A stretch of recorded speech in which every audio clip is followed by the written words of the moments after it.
Good afternoon, ladies and gentlemen, and welcome back to the BSGCS playoffs presented by Duo Esports. I am your host for the second series of the day. My name is Yeso, and I will be your play-by-play caster. Joining me on the desk for this second series of the day, my good friend Gimpy the First, as well as I am Evelyn.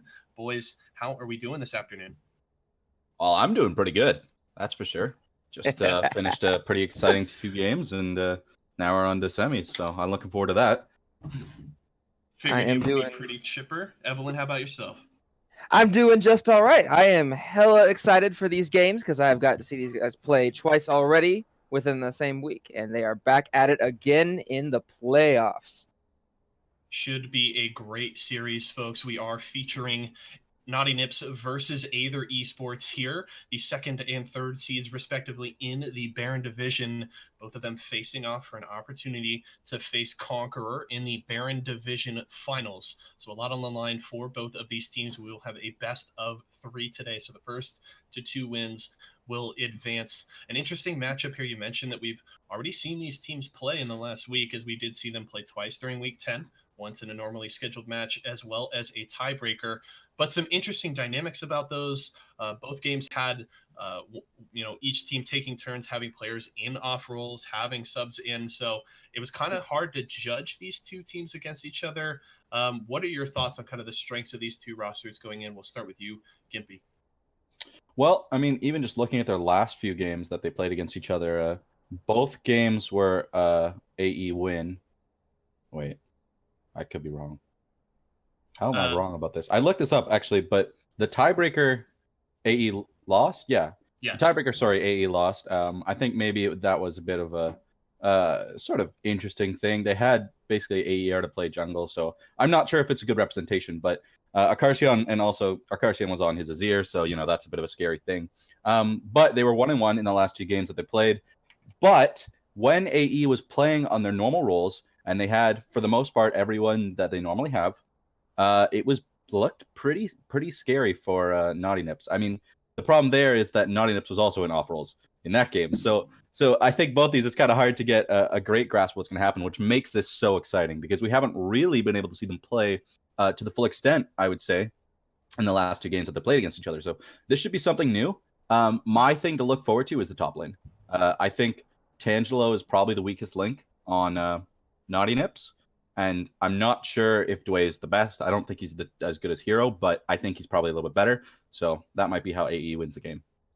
Now, Evelyn, I know you talked briefly to a lot of the Naughty Nips members yesterday to preview this series. Anything from talking to them that stood out to you as they approached this match against Aether Esports? They are crazy excited. They were looking forward to playing against this full roster. They are excited to see how their bot lane turns out against Hero. They definitely kind of have their own strategy about how they're going to try and go about the games, and we'll get into that a bit later. But they think they can pull this out. They definitely called it a bit of a slugfest, as both of these teams are on their starting rosters. But they were pumped, ready to go, ready to play. I can't wait to see how they come out with this. It's interesting to look at these two teams, a couple of organizations that really kind of started at to completely different ends of the spectrum at the beginning of the season. While Naughty Nips did have a rough week one, they were able to get things together and really start charging towards the top of the standings towards the middle of the season. Meanwhile, we had Aether Esports started out 0-5, only one win in their first 8 games, but then managed to rattle off 11 wins in a row, only stopping to drop that tiebreaker at the end of week 10. So Aether Esports really carrying all of the momentum now. Naughty Nips seem to kind of falter coming into the playoffs. So it's going to be interesting to see which of these teams can kind of take advantage of that. Would certainly say it's an advantage of Aether Esports, but Naughty Nips certainly coming in very confident to the series. Before we get into game number 1, we are going to hit you with that roster rundown on the blue side to start things off. The number 2 seed will have side selection in games 1 and 3 is Naughty Nips with the Tangelo in the top lane. Voslo is their jungler, their all-star mid laner Akarsian. Wa Ayesian is their AD carry, and Hayes is the support for Naughty Nips. And on the red side will be Aether Esports. They have Dway in the top lane. Stojan coming in after father of CQR, was banned, so he will be their jungler now. AE Arta in the mid lane, hero of Termina, their all-star AD carry, and Sober K is the support to round out the lineup. We should be into champion select here momentarily, folks. Evelyn, I want to start with you. Any final things that you kind of want to add in before we get into champion select and kick this series off? Yeah, so looking again kind of at this bot lane, we've seen Hero play. He's been just an amazing carry for AE, just in general. When he's out, you can definitely see the difference. And when you look over the side of Naughty Nips, they actually switched out their ADC from Tater Tots to Wah here, and they did that for the tiebreaker game. And he looked rather strong. So my eyes to watch has got to be down in this bot lane, because I feel like part of the huge part of this game will definitely be won through that. Mid and top look pretty one-sided for each team respectively, and in having a Carcion and AE having Dway. And to highlight one last thing is the jungle matchup here. Voslo is really comfortable in that role. We've seen him play it several times and done really well. Stojan, on the other hand, we haven't really got to see play with this team, so I think that Naughty Nips will have the advantage coming out of the jungle, but we're just going to have to wait and see how this rolls. Gimpy, any final things that you want to highlight before we kick things off? Yeah, I just kind of wanted to highlight the Wah swap. I think it was a really good move on Naughty's part. The Tater Tots, I felt, was honestly what was losing them a lot of games.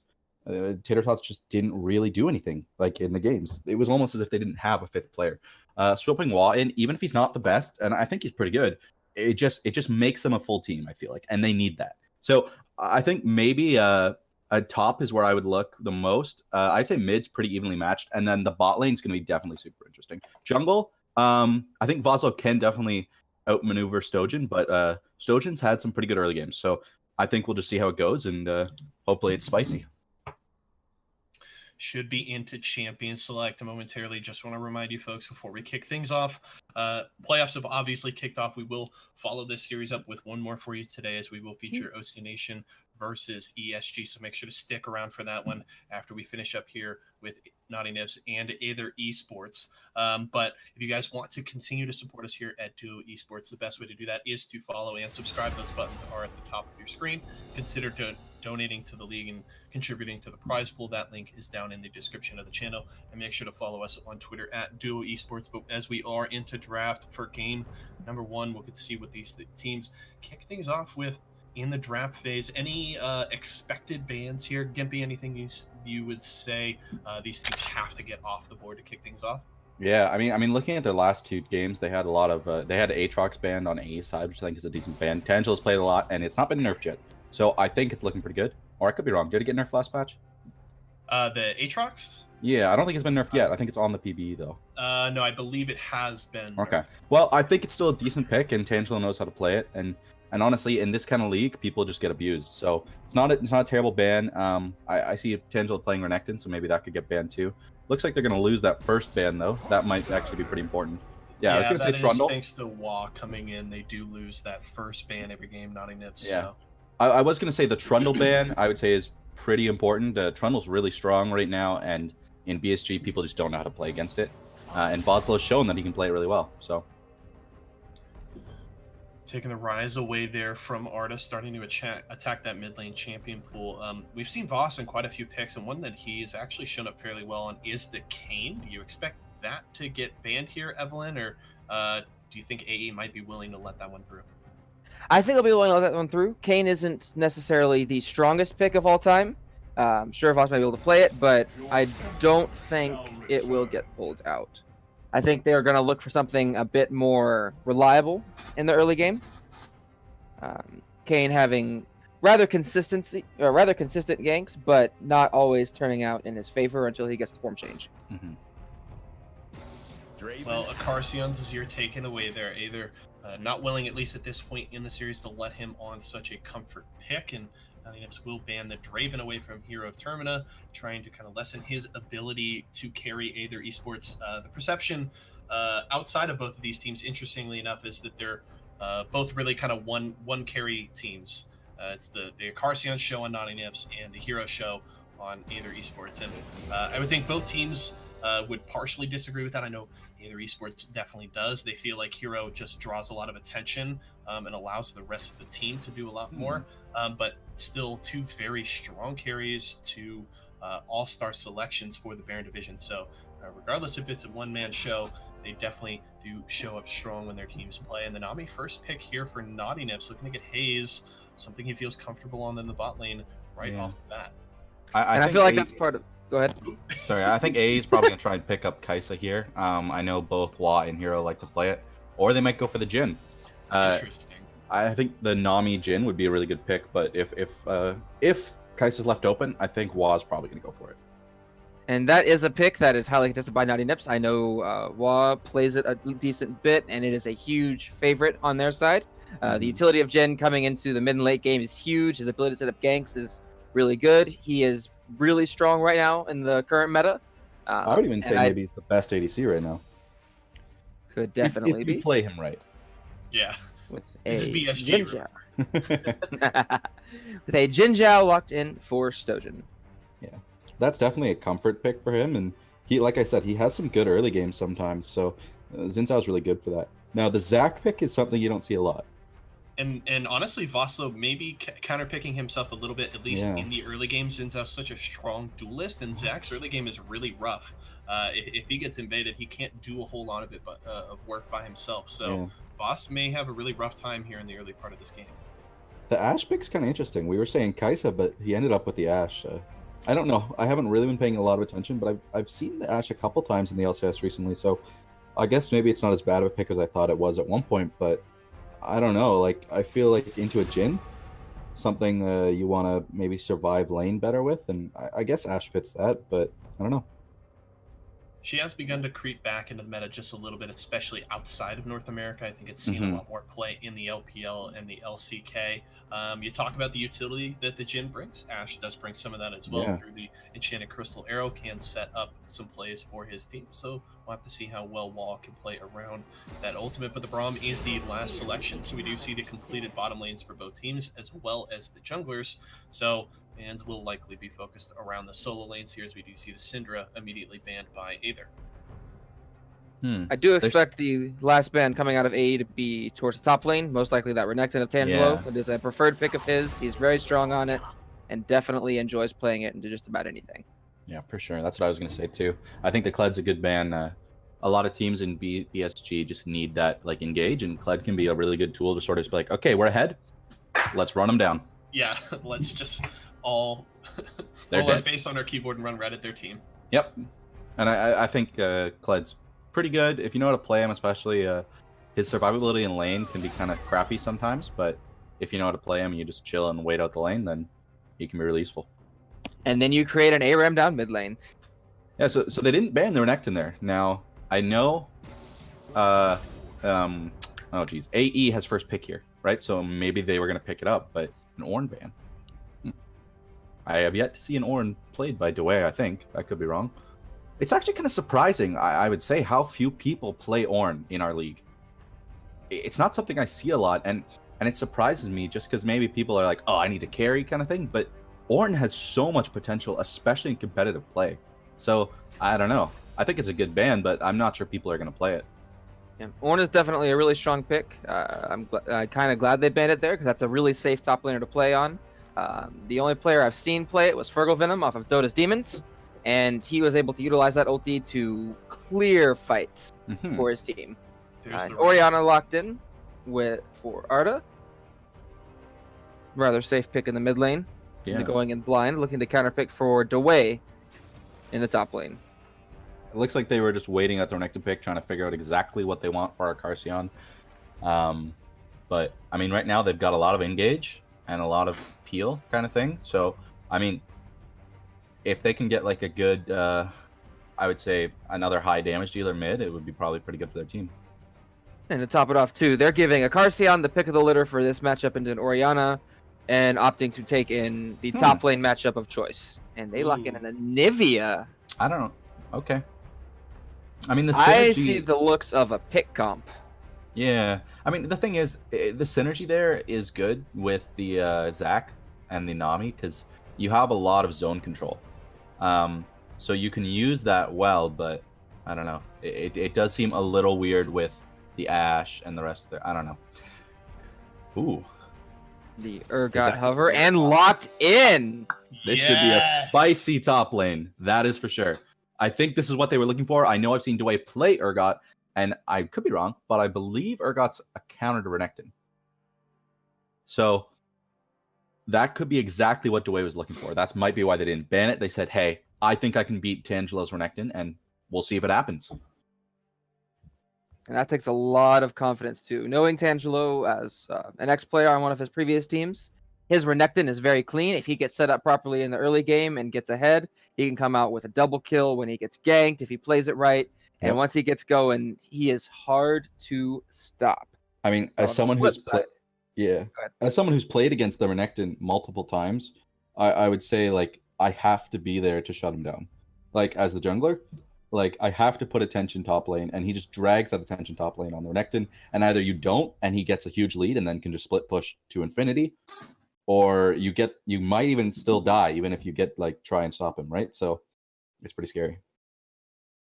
And And as you're I saying on the other do side, on the other side of this, if the Renekton on Tangelo gets behind, that Mhm. is the weakest link for Niners. We already brought that up earlier, that Tangelo is kind of the wild card weak link here for their team. If he does get put behind, it can go very poorly for them, especially looking at the rest of the map in particular.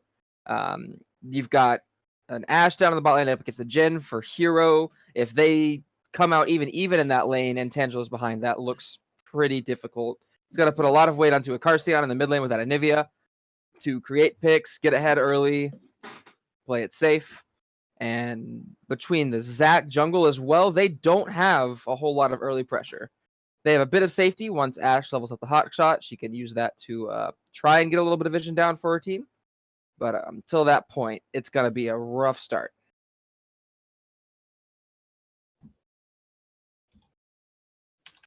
Well, Yeah, we are heading into game number 1 here soon.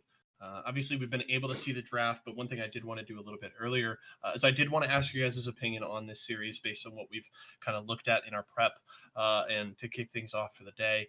I'm looking for predictions here. Who do we think is going to win, and how do you guys think this series pans out? We'll start with you, Gimpy. Cool.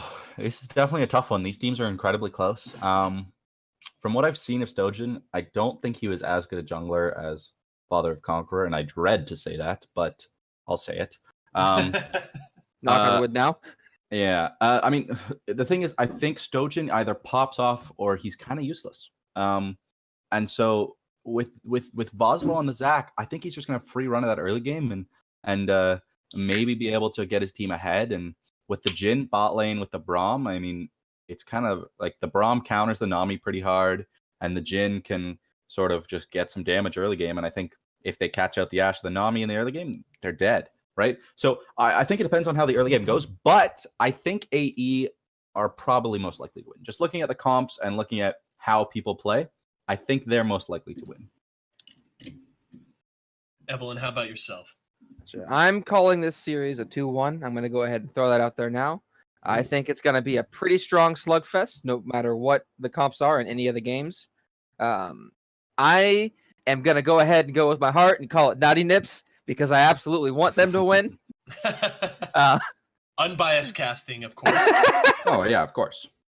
Absolutely. I mean, Hero of Termina has yet to drop a game. So you're saying that he's going to have to at least drop one game this series? Absolutely. Okay. I think even if Naughty Nips do lose, they will take this to 3 games. For sure. It is definitely going to be a fun series. These teams have gone at each other. They are both hyped from our talking with them and seeing their interview videos that we had set up. They are ready to play.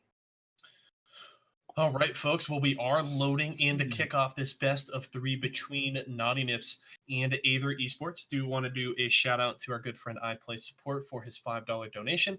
Thank you so much for that. If anybody else does want to donate, we will make sure to shout you out, of course, and that link is down in the description of our Twitch channel. Also, make sure to follow and subscribe. The buttons are at the top of your screen, and follow us on Twitter. If you guys want to keep track of when we are going live, that is at Duo Esports. Ready to kick things off here. Champion Select is finished. We're loading into game, and I want to see everybody else's predictions in chat.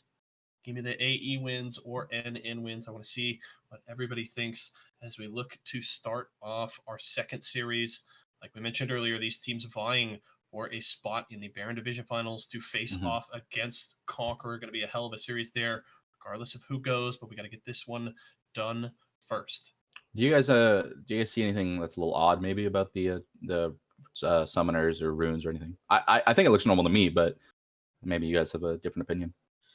The one thing maybe would be the Xin Zhao runes, but I don't know if Hail of Blades is not something I've really seen used on Xin Zhao before. Well, Hail I of mean, Blades is think almost of the only getting synergy with used Q. on like Jin, isn't it?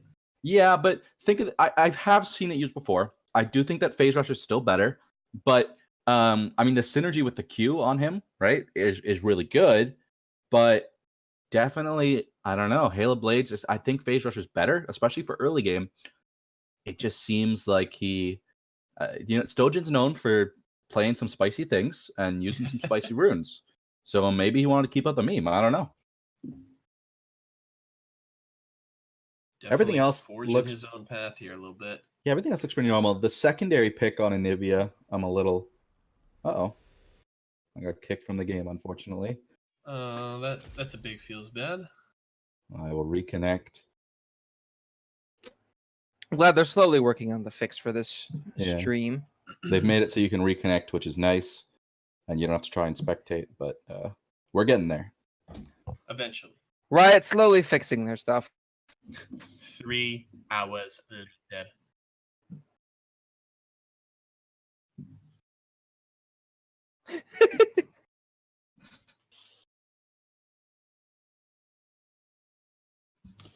Alrighty. Okay, so getting back into the game. Let's see. I'm 40 seconds in about. Looks like 40. I'm gonna hit 40. Yeah, I have 40 as well. Give me 1 second to switch back to 40.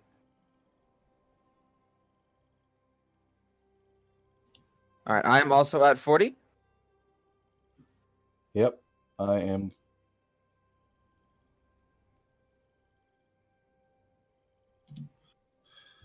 All right, folks. So we are into game number 1. We get 5-point starts here from both teams. Pretty standard. No early pressure. Level 1s can actually be extremely strong from teams with a Braum. You start the queue, and with his passive, the concussive blows, you can get some early picks, but Jin too does decide not to do so, and just have safe line of scrimmage starts here. And I mean, I don't think it would have been. I think it would have been a really good invade with the Jin and the Xin Zhao too. I don't know. And you've got really immobile, players there too. The Ashe, exactly. the Nami. So yeah. So maybe it wasn't the right choice, but looks like they're gonna start this buff in a few seconds here, and the game will be on its way. Stock standard bot lane leashes from both sides here. Zach definitely needing that help in particular with a rough early clear. I know I saw a ward was put down mid, and I'm not sure, by blue side, but I'm not sure who it was. I think it was Zach. That was Voslo. Put it down in mid before walking out of lane. So it's definitely kind of weird, because now he's not going to be able to get any wards like in the jungle, on the enemy jungle for a while, but looks like he's just going to go straight to his Raptors there. Yeah, he did put it down right on top of Stojin as well, so they know that ward is there. Mm-hmm. They are aware of its presence, but only time will tell. Looks like Sojin's going to be the first to pick up a Scuttle Crab here, which is pretty important for jungler routes right now, and hopefully Vosla will go and check that other Scuttle Crab right now, and it looks like he's going to, and he'll probably be able to pick that up, which is nice. Because sometimes it's pretty hard on Zach to get a Scuttle Crab early. It is indeed. And Scuttle Crab is not as important as when the jungle changes, the previous Hugh said jungle changes came out, but it is still a contested objective. You need to get at least one to stay even with your enemy jungle, and or even possibly ahead too if someone else can grab the other Scuttle. Yeah, it looks like we got another donation by Red Knight Games. Are we waiting till after to do these? No, hey, hit it. Okay, you got it. So he did a 400-bit donation, and he says he's cheering his boys on to victory. Not sure who his boys are, but it's one of the teams, that's for sure. Oh, yeah, I believe that is, yeah, that's probably AE Knight, the captain of Aether Esports. Well, thank you very Looks much for the donation. Joe is always happy to get them. So it Aether looks like Esports Stojan. bottom lane is getting the push going here. Looks like Stojan's going to get that red and maybe be able to gank top here, but Boslo would be there for a counter gank, so that would be really interesting if it happens. It is set up well for Stojan, though. Tangelo has that pushed up pretty far, and Dewey has fairly good gank assist on the Urgot, so we're going to have to see. Stojan But on here his it way. comes. Tangelo will eat some damage as Dewey goes to dash in. Stojan's going to come up. But Tangelo maybe stay too long. He doesn't have the slice and dice, but Vaso is here for the lane gank. Charges up the elastic slingshot. He is going to get in onto Stojan. Who's going to win this? That's the flash and dash from Stojan. Can they finish Tangelo? He flashes away, and that's actually first blood for Vasilo and Naughty Nips. Dewey has to get away. He will escape with his life, but his jungler drops in the counter gank. Yeah, so that's a flash down from Stojan and a flash down from Tangelo. I could see Stojan probably coming back up top again, but now it's looking pretty sketchy for red side. If Xin Zhao's losing out on the early ganks to the Zac, it's not going to be a very happy game. That was very good on Voslo going up top lane to kind of predict the early gank from Stojan. However, that could have gone better in their favor, assuming Vision was actually put down in the first place. Oh, got another possible gank. Back up here, charging up the slingshot. He's going to get in on Dewey and does get the knockup. Dewey has no mana. He does have the flash. Can he escape? He is getting that looks like he will. Voss and will be able Boslo's to Q hit the minion, unfortunately, so he was unable to get the second knockup there, or else I think that would have been a very dead Urgot. That was a really strong repeat gank from Voslo in particular, forcing out the flash from Dewey. Definitely going to make that top lane gankable yet again, as well as really safe for Tangelo. Yeah, we'll have to see if Voss can take advantage of that summoner spell being down after Dewey uses the flash, although Tangelo has been pushing that lane in fairly hard to start the game, so we'll have to see if he just continues to bully him under tower, maybe set something up for another counter gank for Voss.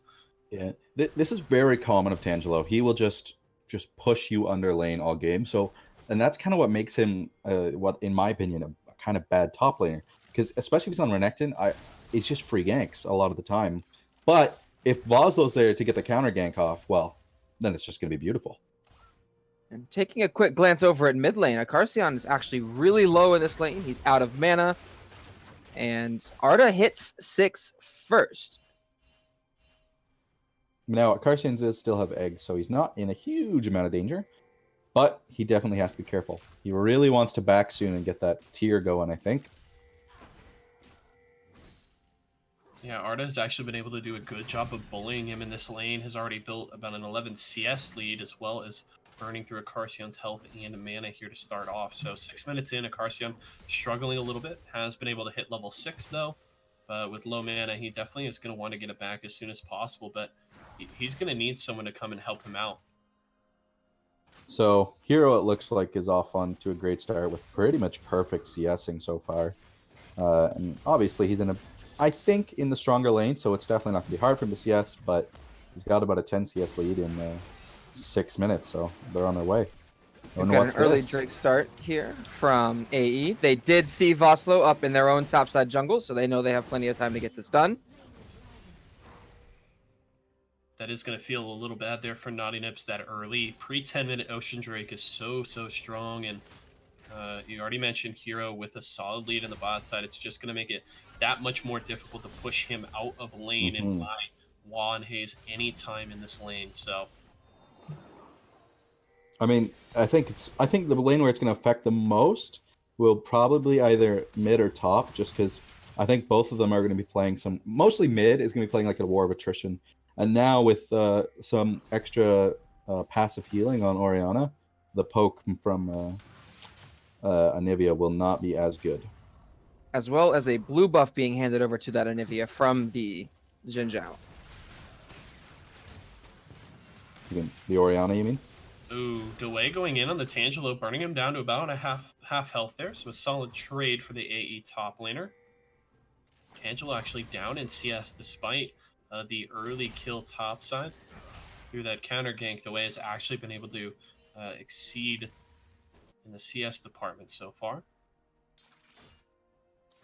Now, Like Stojan Go ahead. Stojan and Voslo are both still level 5. They should be getting level 6 probably on their next camp. Voslo, however, has a lot more itemization done than Stojan here. So when he hits level 6, I think he'll be able to help out a lane a lot more than Stojan will with just his 2 jungle items. And the other thing to mention too, with that early Ocean Drake grab by Aether Esports, we already talked about Acarcion getting his mana pool burned through before his first back, and the Ocean Drake for AE means that Arda can just spam his spells, continue to pressure Acarcion, and burn through his health and mana pool a lot easier, knowing that he has that passive regeneration. So Arda can play extremely aggressively in this lane.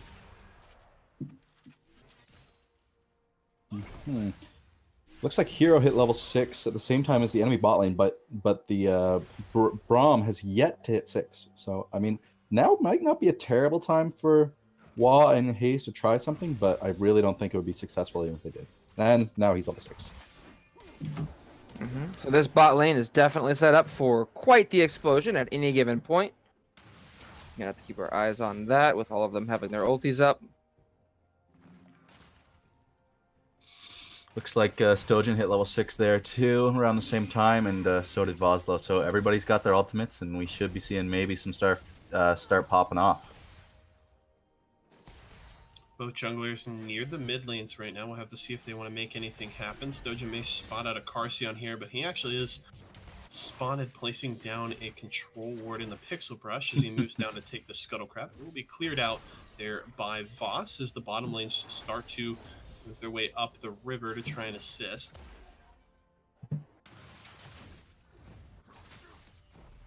And that poke damage by Dewey is pretty considerable. Renekton's not having a good time.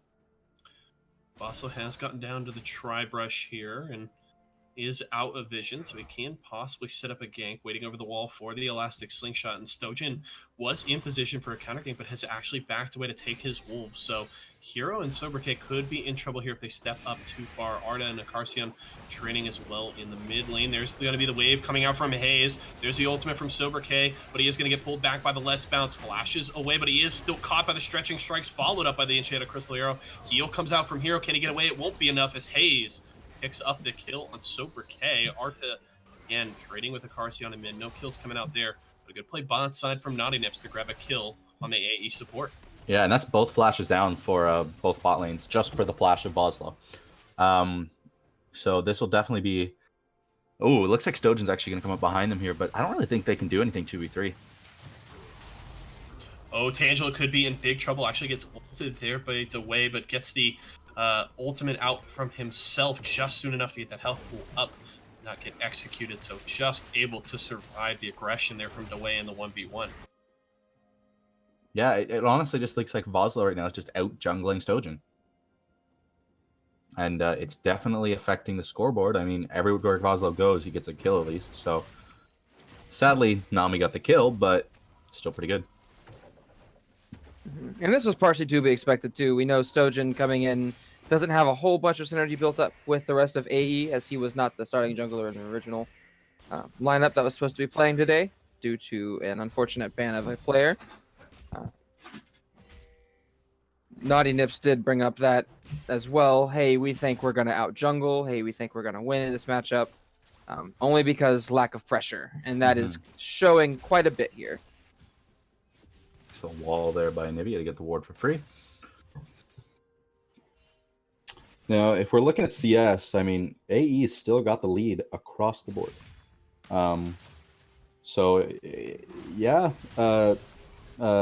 Boswell's getting his team kills, but unless they can keep up in CS, it won't matter much eventually. Other than maybe for a bit of a confidence boost. and honestly, that can mean a lot. Some teams, right, you can get tilted pretty easily, even if they're CSing well, even if they're even in gold, which they're only about 4.4k down. So, you know, and sometimes that kind of thing can just tilt a team, and then they start playing bad, and then you get more and more off it, right? So, who knows where it's going. AE are looking at possibly another Drake. Yeah, it looks like we may see Hovering around the pit trading here. neutral objectives here as Naughty Nips has gotten onto the Rift Herald. The Carcion may try and discourage AE from taking this, but he is going to eat some damage from Arda. Arda's going to get trapped in by the wall.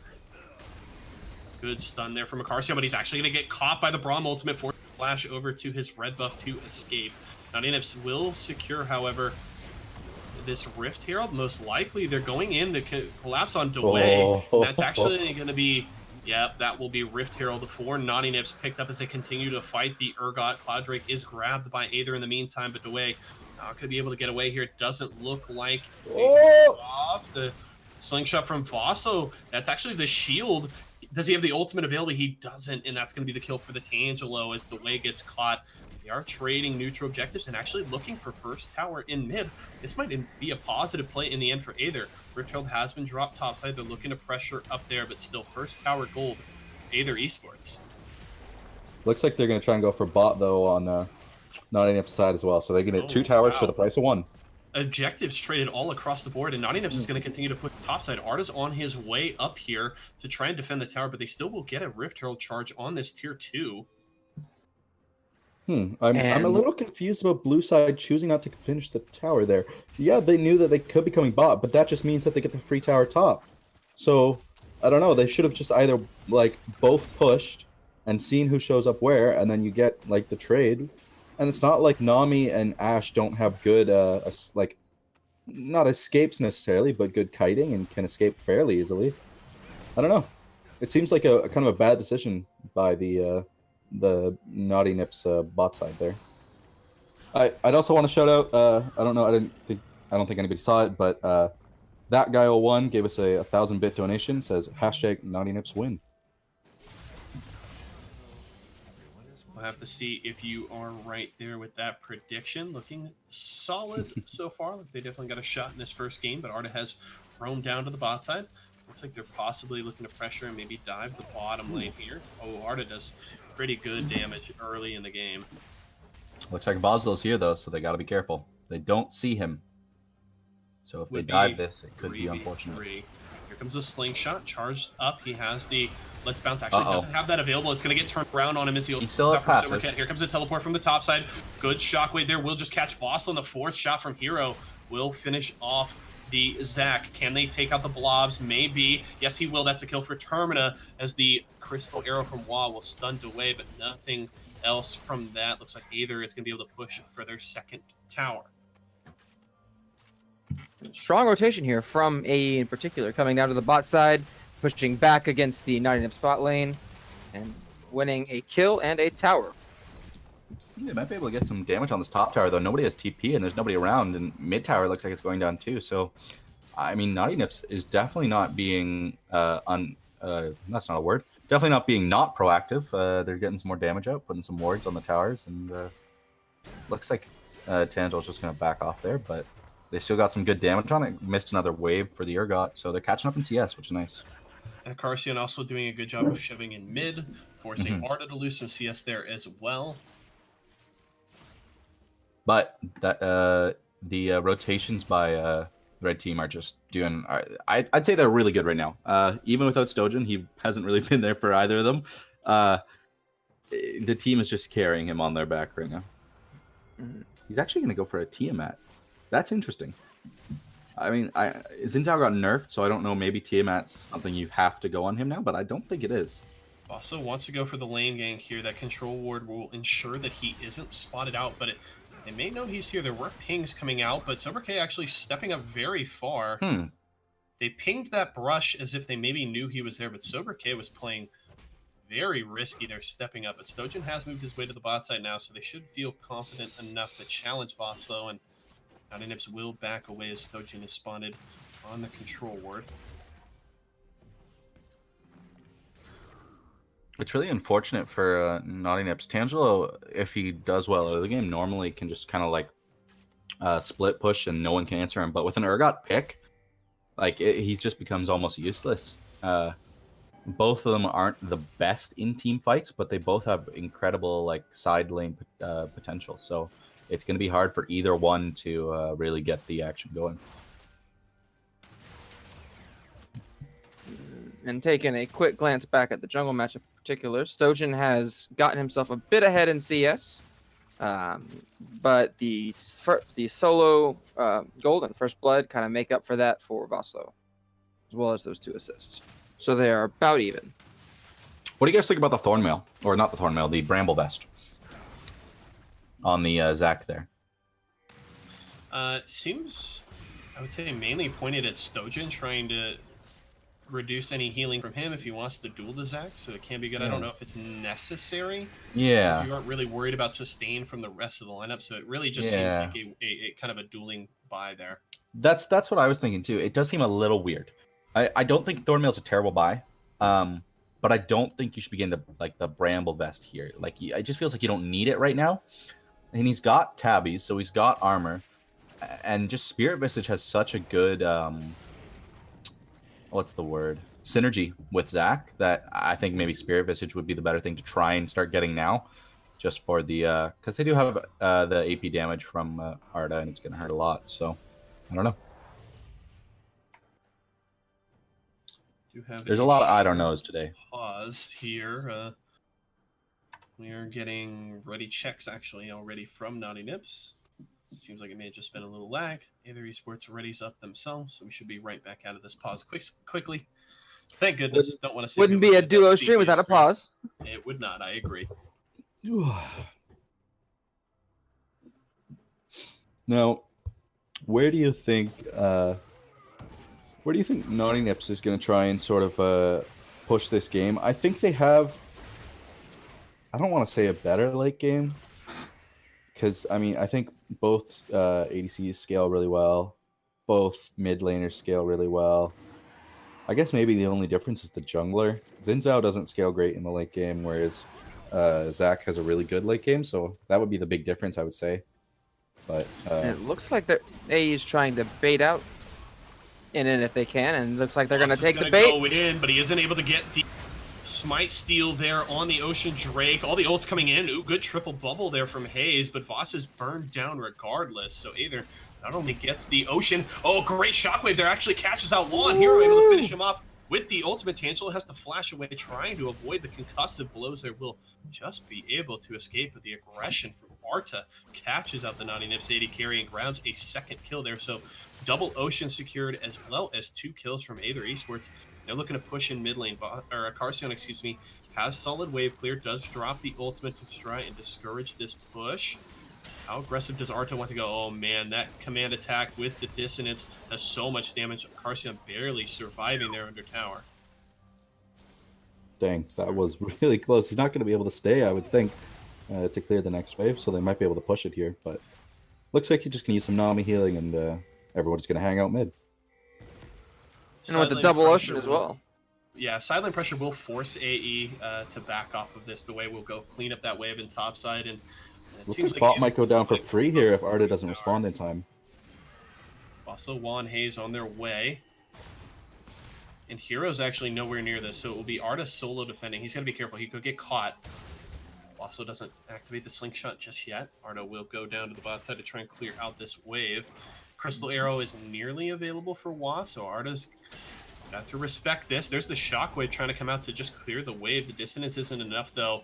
That will be a second tower there for Naughty Nips as they grab that bot lane tier 1.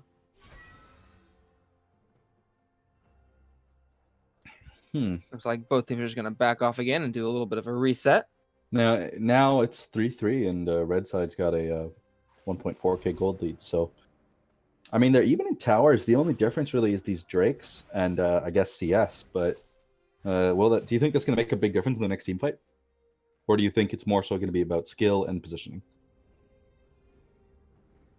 I look at it another way as skill and positioning, because you could be behind. Granted, there are some gold leads and item spikes that are just too strong either way. Yeah. But if you play around a fight correctly, you can definitely turn things around, especially with these 2 team comps. It could go either way. Mm-hmm. I think the gold lead as is now is currently irrelevant, if not only slight stats in the favor towards AE. Mm-hmm. But with both of these teams knowing how to fight, loving to fight, I think we could see something a bit of an explosion. What team do you think's strongest right now? If they were to have a good fight where everybody played for the most part well, who do you think would win that fight? I would put my money right now on AE with the utility ults coming out from Arda and Sobriquet in particular. They definitely have the ability to burst down some targets, keep them stunned up. Granted, at the same time, the layer of CC from the Nami ult and Zac jumping in could really turn it around the other way as well. The Dominus forced out early there from Tangelo as he eats some damage from Arda, and he wants to go in, but he's actually very low. There's the Crystal Arrow, does force the flash out of Termina as Super K does eat that. The teleport coming down, and there's the ultimate from the Jhin. He's going to fire out. Vossel going to eat a few shots. Wave comes out from Haze to try and discourage any further aggression as Tangelo takes the 4th shot from the ultimate. He's fairly low, and without the Dominus, he's got to be very careful trying to fight here. Both teams entirely grouped up on the top side. Waves at a standstill in mid lane, and bot lane starting to push in favor of Naughty Nips. Can they defend this tower? There's Voss over the wall. He's going to get the Let's Bounce. He's going to draw 4 into the tower. That's going to be huge. Soberkit trying to escape, but it's not going to be enough. The Shockwave grabs 4. Arts is still alive, and that's the turnaround from AE. The egg is forced out from Acarcion, but it doesn't look like it's going to be enough. The blobs will keep Vosslow alive, and Acarcion does survive, but a 3-for-2 turnaround from AE. What a fight from these teams. Yeah. Oh, Termina nearly finishes off Acarcion there, just able to escape. I was going to say it before. Sorry, go ahead. No, go ahead. All right, you're good.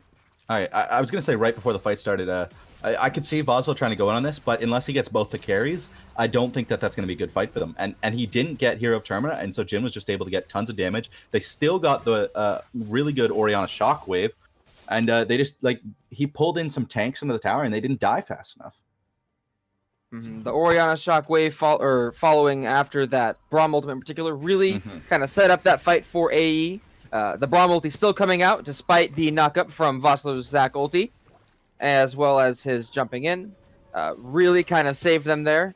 It would have likely been a lost fight had they not managed to get that off.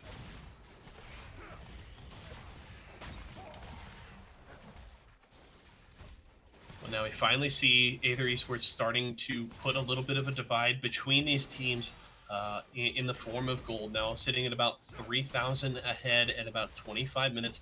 Not an insurmountable lead by any stretch, but starting to widen the gap here a little bit and maybe looking to pressure for their 4th Drake of the game. It will be a Cloud, so that would be 2 Clouds and 2 Oceans if they do secure that. Both teams starting to group up again, and Tangelo has moved to the bot side to try and pick up that wave. His teleport is available soon, so not a bad move here by Naughty Nips as he can join the team fairly quickly. Dwayne doesn't have his teleport available, so he either needs to be with his team or put a lot of pressure in a side lane because he cannot join from across the map with the TP. I would say the dream for this Naughty Nips I can't think of the word, team would be basically if Tangelo had got farther ahead than he had, just have Anivia hanging out mid lane or hanging out wherever the rest of the enemy team goes, and she can clear the waves so well that if Tangelo had been ahead, he could just be side pushing and waiting until 2 people show up. And Looks like they're going to fight mid as Soberkit comes in with the ultimate shock. Haze, and he's going to drop the Let's Bounce from Voss, just trying to save his team, but he will fall as well. That's 2 for 0 for AE, and they're going to turn right for the Baron. Tangelo has backed. He does have teleport available, but he will be joining his team late as the Baron has begun. Acarcion, the only member nearby to defend. It seems like Naughty Nips may just concede this and trade for the Cloud Drake, knowing that they can't fight 3v5. And that looks like it is the call for sure, as Baron just gets burned down. And no resets from AE. I take that back. 2 resets as the rest of the team rotates over to lanes to immediately start applying pressure. We talked about Acarcion having that solid wave clear on the Anivia, but his job becomes a lot more difficult when he has to play into that Baron buff. Makes that wave clear so much more difficult to execute on, and means he just has to stay around longer. Much riskier for the Anivia. So Naughty Nips going to just try and buy some time right now. They were able to at least trade something for the Baron as they picked up the Cloud Drake and prevented the double stack on that one. But still, Naughty Nips in trouble right now. Suddenly down 5,000 gold, and that may build even further through this Baron power play. I do want to go ahead and point out the vision coming out of here from AE. Naughty Nips have some setup defensive vision scattered throughout their jungle and one pink ward in the river on bot side. But AE have kept up consistent wards in the red side of Naughty Nips jungle, and that has definitely been helpful in terms of knowing location and guessing location of the Naughty Nips players for their engages. Oh, Hayes. Hayes is in As big Hayes takes a trouble. greedy path He's and gonna gets go caught out. down. And Oh, no. Yeah, this is what I talk about this with my sport sometimes too. Going, oh, what are those boots called that the Hayes has? Oh, Mobies. Mobies. They're really great when you can roam. That's pretty much why you want Mobies for the most part, is so you can roam quicker. But this bot lane never got the chance to roam. So I'm a little confused as why Nami wouldn't just go for a more defensive option when they're behind and she can't roam. Well, there will be middle inhibitor dropping for Naughty Nips as Aether continues to apply pressure, and they're looking to move to the bot side. Naughty Nips will be late to respond as there is a huge wave already built up for Aether Esports, and they're going to be able to Baron that one up, move it right into the tower. So this should be an easy pick. Oh, good stun there from a Carson. Actually catches 4. No follow-up from the rest of his team as they are late to respond. Ultimates are available from the entire team of Aether, but they actually just choose to back away. Sitting on, we can check, quite a bit of gold, a couple of them over 1,000, so they just want to back and spend that and return to the map.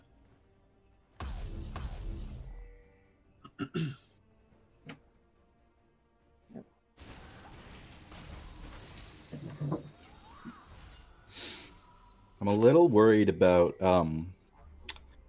Stojan still has had very little impact, but he's getting on a lot of wards, which is, I think, good for his team. It allows them to get more catches and sort of set up things well, and they won't get caught as much either, because, I mean, like, the comp on Naughty Nips' side definitely has a lot of catch potential. So if they get caught here, it could cause a bad team fight in Naughty Nips' favor, and I think that's would be how they win the game. But it looks like they're getting lots of wards out, which is good, and getting caught is going to be a lot harder for them. yeah, Stojan has, although messing up a little bit in the early game, not been a huge holdback on his team, and that's definitely kind of their saving grace right now, a little bit. Tangelo doing his best to try and catch out the way here as he takes the 1v1, but the team is getting engaged on the other side.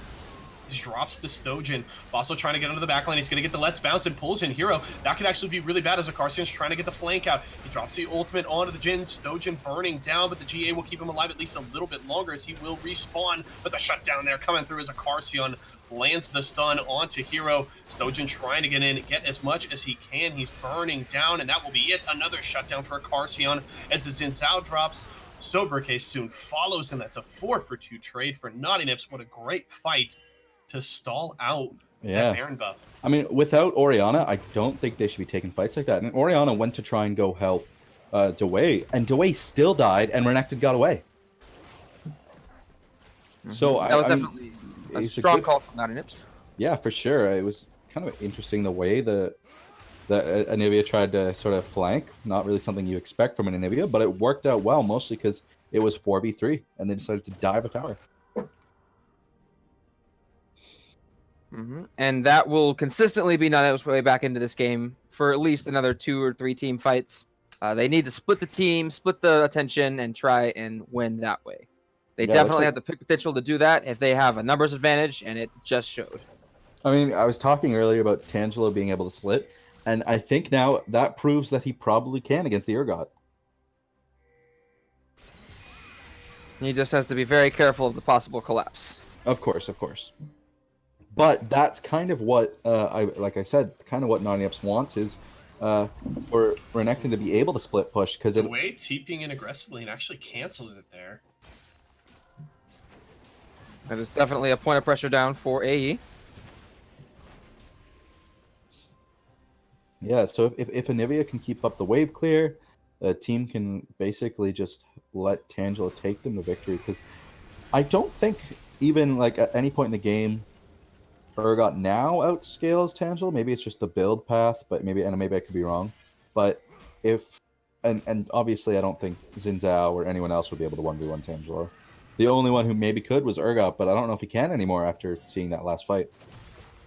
Bosso nearly collapsed on there, able to slingshot over to his Krugs and escape to the bottom lane here. But Cloud Drake is spawning, the third one of the game, and it would be a second stack for either of these teams. And AE does get the early start, and it seems like Naughty Nip's willing to concede that, don't want to contest it at this point. So 2 Cloud Drakes and 2 Ocean picked up by Aether Esports. And the next Drake, I can confirm, will be that Elder Dragon, spawning in about 6 minutes, I believe. So Aether looking to push up to the top side, heading towards the Baron. The stun will miss from Acarcion, and Aether Esports wants to play for this objective. The Baron's up in less than 30 seconds. They're going to get vision control now, and hopefully probably looking to force Naughty Nips to come to them for a fight. And the super minion push in the mid lane is done with their inhibitor respawning, so that pressure is gone for AE, working slightly in Naughty Nip's favor. Good thing going for Aether Esports right now is it does seem like bot is possibly going to push it. I don't know, let me check down there. No, that's going to start to push back. So Naughty Nips actually doesn't have to worry about bottom lane now, so they can fully go to contest this if they want. Looks like we're gonna have another pause Another here. pause coming up. Yeah, and just talking about game state for now while we're waiting on this pause to go through. AE's the ways to TP is actually still down, so if they send him to answer that bot lane, just a moment, then that will put them at a numbers disadvantage because Tangelo can match that as well as still having his teleport if he so chooses. I doubt that will be the call for now with Baron already being on the board. But they do still have vision in the vicinity with their top lane pushing in to Naughty Nips. Yeah, I mean, what you said is true. I think Tangelo's going to go bot lane here and going to try and push this out. He has TP, so if Dway doesn't come to him, then either blue side's just going to delay them long enough that they won't be able to get on top of the Baron and they get the tower for free bot side, or he TPs and maybe they get a team fight going. Mm-hmm. Yeah, Dway at this point almost can't even, he can't go deal with the Renekton. So at this point, Aether wants to force something around the Barrington so that they don't allow Renekton to put pressure on the sideline. And there you go. Good call. Tangelo on his way bot. Voss finishes his back, head towards the Baron as Aether tries to clear out some vision here as they're looking to set up around that objective. They're going to get the mid wave pushing for them. The infamous Baroness. They said a nitty up the top lane to fast clear out that wave, which was a good call. Might get caught out here, though. They're definitely looking for it. Boss has to back away, does put out the stretching strikes, and has to slingshot back to his team, and that's going to signal to Aether to go right back towards the Baron. They spot out a Acarcion near the blue buff, and the wall actually doesn't trap Sober K, so that will just stall Naughty Nips, but Stojan actually hasn't gone into the pit, instead electing to go towards his Looks Krug. like Dway is going to back. I Dway think is he's at back the tower before Dway gets there, though. Dway does have his teleport up soon, but not soon enough to really have anything to do with this Baron. So the Tangelo is just going to try and force here. Backs away. Does he teleport to his team? Do they try and force something mid lane? Okay, they're still trying to secure vision here around the mid lane, trying to clear out this wave. Looks like Dway is backing here again, but Tangelo's just going to do the same thing. So he needs to decide if he wants to go join his team. Oh.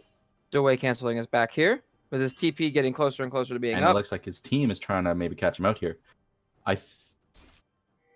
No, it looks like they're just going to go for some camps. But yeah, I don't know. Oh my goodness. Tangelo's going to get a pink ward there, which is going to help him to stay safe. And he's going to see Dway clear it, which means maybe you should back off now. I mean, AE the thing wants is the collapse right now. They're going for it. Yeah, but Naughty Nips just needs to go straight for that Baron if they get the collapse spot. That's the call right now. Boss on a Artist shows now. Move there. Tangelo's going to try and slice and dice away the shockwave, and that will be it. He's going to drop. Can the team respond? Teleport is nearly available for Dway, but Stojan will be late. How fast can Naughty Nips burn this down? Soberk and Hero are going to have to delay as best they can. They have their ultimates to do so. Hayes will get actually able to avoid the Q from Sober K, and here comes the rest of the team. This could be bad for Naughty Nips. They're going to have to back away. There's the slingshot, a good ultimate from Sober K will actually cancel that. Bossel's going to eat a lot of damage. He's going low. He does have the passive available, I believe, and he is just able to escape, but Acarcion gets caught by the Q from the Braum. Redemption will come out to heal up Naughty It's Nips, a great wall. and they will stay. Tangelo, 25 seconds on his death timer. Soberk is low, but Aether Esports has control of the pit. Ooh, good stun there by Acarcion, trying to catch out Arda. Arda's going to take a lot of damage. Soberk actually burns down, and that's the kill for Acarcion. Good route from her hero. Ooh, Acarcion flashing in aggressively, trying to burn down Arda. Arda will survive. Not long enough, though, as Vassal gets into the backline. Stojan trying to take down Acarcion, but he's going to get knocked down. The GA is forced out. Hero trying to get away, but Acarcion will finish off Stojan. Hero does get a kill in return as Vassal falls, so no smite for either team, but it's still a 2v3 to contest this, and Tangelo's up. He has the teleport. AE has to be careful. This actually works out in Naughty Nip's favor too. They've taken out Stojan. They lost their own jungler, sure, but that forces the AE players off of Baron. They can't do it. They can't contest for it. Neither can Naughty Nips, but that stalls out the game even more, which is what Naughty Nips is looking to do. I mean, the thing is, I think they could go for Baron here once Naughty Nips, like, look at that huge wave top for Naughty Nips. Urgot's got to go there, and then Jin's going to try and stop him himself, but looks like... Their ping's coming out on it right now. Looks like they're not going to go for it. Vision drops, and they will start it.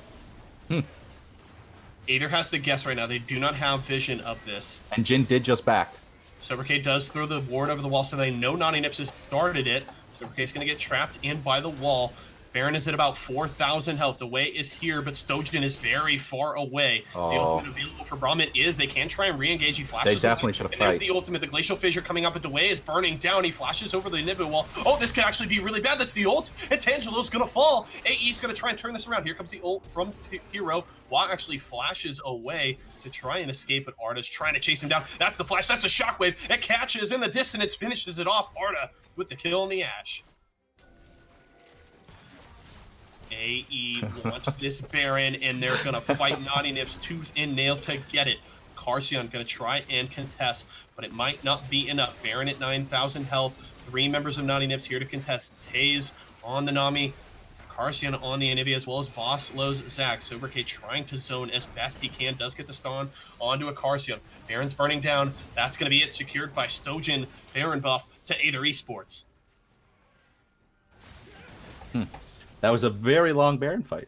I would say it's starting about 3 minutes ago, and it went on for about, like I said, 3 minutes. A very long fight there. That's great math there, Gimpy. Yeah. Almost as good as Jin's 1, 2, 3, 4. Over and over. I can count to 5 at least. I know. Interestingly enough, Aether Esports wants to take this inhibitor first. As it got the minion wave set up, they could rotate bot side, but the Elder Dragon is alive, so they can play for that if they so choose. Looks like that will be their choice now. They may go for a bushwhack here. They're pinging around red buff. I don't think that was very well played by Naughty Nips at all. I think they saw Urgot top, so why not fight that there? It's 4v5. That's exactly what you want. Anivia decided to back, but I feel like she could have either tried to flank them or try and walk up by the side and get there quicker, and they could have had a nice 4v5 and not have to give it the inhib. This might be the final nail in the coffin for Naughty Nips in this first game. Elder Dragon secured by Aether Esports. That is a 4-stacked Elder. Aether Esports is not only going to be zooming around the map, but they are going to be able to stay out for so long with the sustain from those empowered double oceans here. So Aether Esports probably looking to push for the win, as Naughty Nips could not contest the Elder Dragon. Arda frontlining on this Orianna right now, does not care. So looking to push for the bot lane inhibitor tower. Yeah, they're going to have to take their time, play slow and steady, and pace themselves with it. Naughty Nips cannot contest this. This is Baron buff and a 4-elemental Elder Dragon as the bottom inhibitor falls.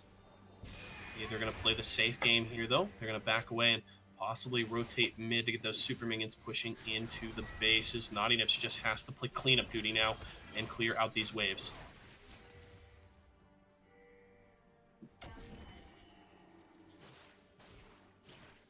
One thing I do want to note here, Carcion, nearing 400 CS at 368, 69 right now. Also 5-0-3 on this Anivia. Has yet to die in this game and has been a part of 2/3 of the kills on the side of Naughty Nips. So he has been a big playmaker for his team. Question is, can he survive unkilled in this game? Because that might be a path to victory for Naughty Nips, as Aether Esports is looking to push the top side. They want this tier 2 tower. Yeah, it kind of looks to me like they've just been slowly choking out Naughty Nips, and it's been working in their favor for AE. But you know, eventually, I think Naughty Nips has just got to try and make a play here, because if they just keep sitting here waiting, then they're just, like I said, gonna get slowly choked out and die. Bubble from Hayes does catch the wave, but not really any follow-up. Good shockwave, actually. Or onto Arta. Stojin gets pulled in, and Dwayne's going to get the kill onto the Tangelo. There comes away from Hayes, but it might not be enough. Acarcia will drop for the first time in this game. Wa tries to flash and heal away, but it's not enough as Soberk grabs a kill. That's going to be a third inhibitor. And Aether Esports with an impressive finish here, a over 40-minute game, but Elder Dragon and Baron are enough. Now look for the Nexus Towers, push on to the Nexus, and they're going to take the lead 1-0 over Naughty Nips in this quarterfinal. Yeah, it's GG.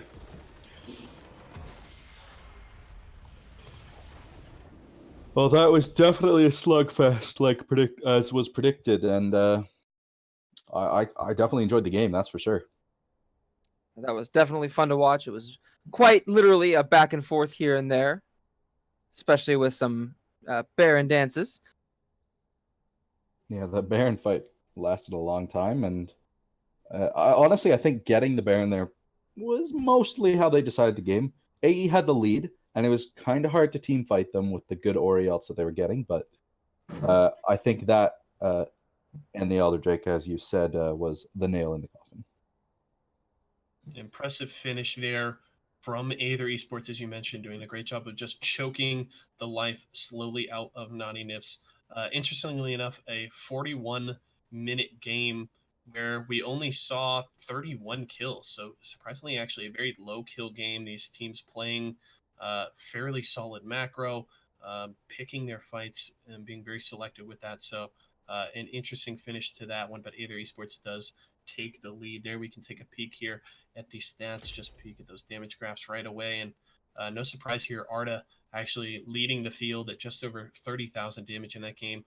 Was very impressive on the Orianna and was just shredding people throughout that match. Oh, yeah. There were quite a few impressive Orianna ults from Arta that really kind of turned fights around in the favor of AE. Soberk as well with that Braum definitely put a huge impact onto the fights with Glacial Fissure. One thing we can take a peek at the vision scores. One thing I love to see here, 74 from the Braum, but 72 actually from Stojin Zinzao. So we mentioned how, you know, in the early game wasn't necessarily doing a lot. A lot of his team was making the plays in those roams, but did a good job of getting out and putting down vision, clearing out vision, and setting his team up for some of those plays. So good on him, and always got to check the control words purchase. Wow. Only 2 from the Braum. That's a no-no. We need more control words. Of all the 15 things to from flame, Arta. you flame the support. Hey, I am a support main. I buy all those control words. You got to do it. You got to do it. You got to get that vision down. I mean, An hey, extra 75 if gold anything, he's control a walking ward. Got that going for him. That is true, and had a good score. Impressive game there from AE as they finish that one off. Just want to check with my producer really fast if Warhood will let us know. Do we go to a short break here? Or are we heading right into game number 2? Okay, so we are do have that confirmed. We are going to head to a short break here, folks. But when we return, we will have game 2, Naughty Nips versus Aether Esports. So stick around. We will be right back.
All right, ladies and gentlemen, welcome back to the BSGCS playoffs presented by Duo Esports.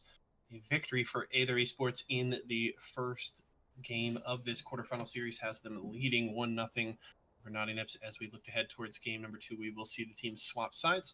Aether Esports is on the blue side this time around. Naughty Nips will be on red, hoping to stave off elimination here. I am again joined by Gimpy the First, and I am Evelyn on the desk. And Evelyn, as we looked ahead into draft for game number 2, what changes would you like to see in the draft phase as well as in the game for Naughty Nips if they hope to grab a victory and force a third game? I want to see Vosloo on a more aggressive jungler, first and foremost. His Zac early game was really, really well played. He definitely used it to get himself a bit of a lead, but they didn't pressure that, and that kind of cost them a bit for the mid game. But putting him on something rather aggressive, he could get into Sojin's face a little bit, push that player down in particular, since he is kind of the weaker player on AE at the moment. And on the flip side for AE, I want to see Stojin on a safer jungler. He did fine. Once they got to mid game, he was definitely helping out a lot, contributing vision. But I don't think the early game jungler is going to be his strongest suit. We'll have to see how it plays out. I believe we're just waiting for readies from both teams, but we should be into champion select momentarily. Gimpy, any adjustments that you want to see in draft for Naughty Nips outside of the jungle? Yeah. So I definitely agreed with what he said about the jungle, but I think kind of the big thing is Wah. I didn't like his Ashe. He didn't do much with it. Even the alts were like I don't there was no really great Ashe alts for catching anyone out. I think he had the option to go Kaisa, which he really likes, and he's played well on before, and is in a really good spot right now. So why not go for what you know, which is I think very important for BSG, is going on something you're comfortable on, and just be able to put out that damage, be able to kite them out, be able to use your ult to go flying across the map and get out of the way of the enemy team. I think AE probably just want to stick with something similar. I do disagree a little bit about Stojin picking a mid-game jungler. I think he should pick early-game junglers because that's what he's kind of good at. But, I mean, Vosloo, I think, is just going to run him over no matter what, especially if he gets an early-game jungler. We'll have to see how that pans out. Seems like that jungle matchup will continue to be very key throughout this series, so we'll keep an eye on what kind of adjustments both teams make around their junglers. Seems like Aether is ready to go, just waiting for a ready check from Naughty Nips before we drop into Champion Select. No substitutions to note here. This game will see the same two teams going at each other. Just another reminder, folks, thank you to everybody from iPlay support to Red Knight and all those guys donating and doing bits. We appreciate it. If you guys want to continue to support us, you can do that. Donation link is down in the description, and you can use your bits through Twitch chat. Also consider following and subscribing, and make sure to follow us on Twitter at Duo Esports to keep track of everything going on with the league. If we can get ready checks here sometime today, maybe we can get into our second game.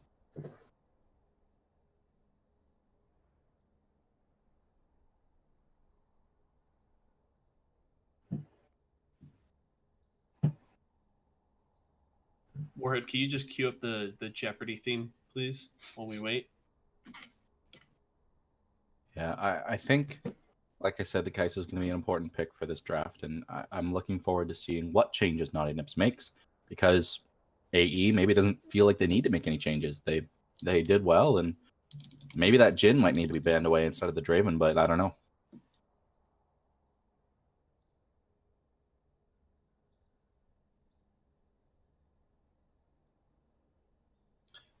Seems like there was a little bit of confusion post-game there about the break. Looks like definitely we gonna should be. Go ahead. Yeah, definitely want to see the changes to the bot lane here. Hero did really well on the Jhin, so I don't think they're going to want to change that. If they can get it, I feel like they'll pick it up again. As far as Naughty Nips goes, again, I agree with your point on the Ashe you made earlier.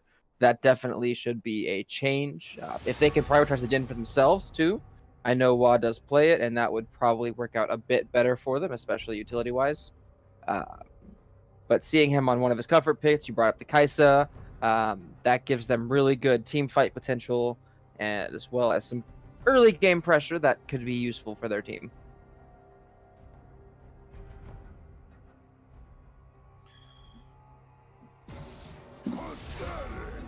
Banning away the Trundle. They're not wanting Vosso to get onto that strong duelist there. So you talked about those early game junglers, and Trundle can be one of those. So seems like Aether understands maybe one of the changes that Naughty Nips may want to make and aren't going to make that easy for them. Just a reminder again, due to the emergency substitution of Wall after the roster lock, Naughty Nips does lose their first man in every game that they use him, so will not have that as the at this time. And I expect AE to keep the same bans as they did last game. If an amp broke, don't fix it. They definitely could have played early game a bit better themselves in terms of their pick and the way they played it out. However, keeping those bans consistent will definitely do them well. Keeping a Karsian off of his Azir is something I would think they would go for here as well. But changing it up to a Renekton instead. Yeah, I think the bans have been. Was Trundle originally part of their first bans? Yes. I can't remember. Yeah, I think it was. Yeah. Trundle so was the first lock. They didn't like that Renekton, and Dwayne said, "Look, I thought I could counter it with the Urgot, but I was wrong," and so now they've banned it. So that's definitely different. They're gonna change that up a little bit, and let's see what else they ban here. I feel if they choose to leave it up, the Azir is... Yep, there it goes. Yep. If a Karsian gets his hands on that, they will build their entire team around it, and they do well. We'll have to see what the final ban is here from Naughty Nips. Last time around, it was the Rise. It was Rise and Yes. Raven that they banned. Rise and We'll Raven. see if they want to ban that away from Arda. He's already shown that he can just bring out the Orianna, do great things on that. It will be the Rise. So again, that Orianna is available for Arda here, and we'll have to see what Aether wants the first pick. It Yeah, was we could the see maybe- Nami for Naughty Nips last time.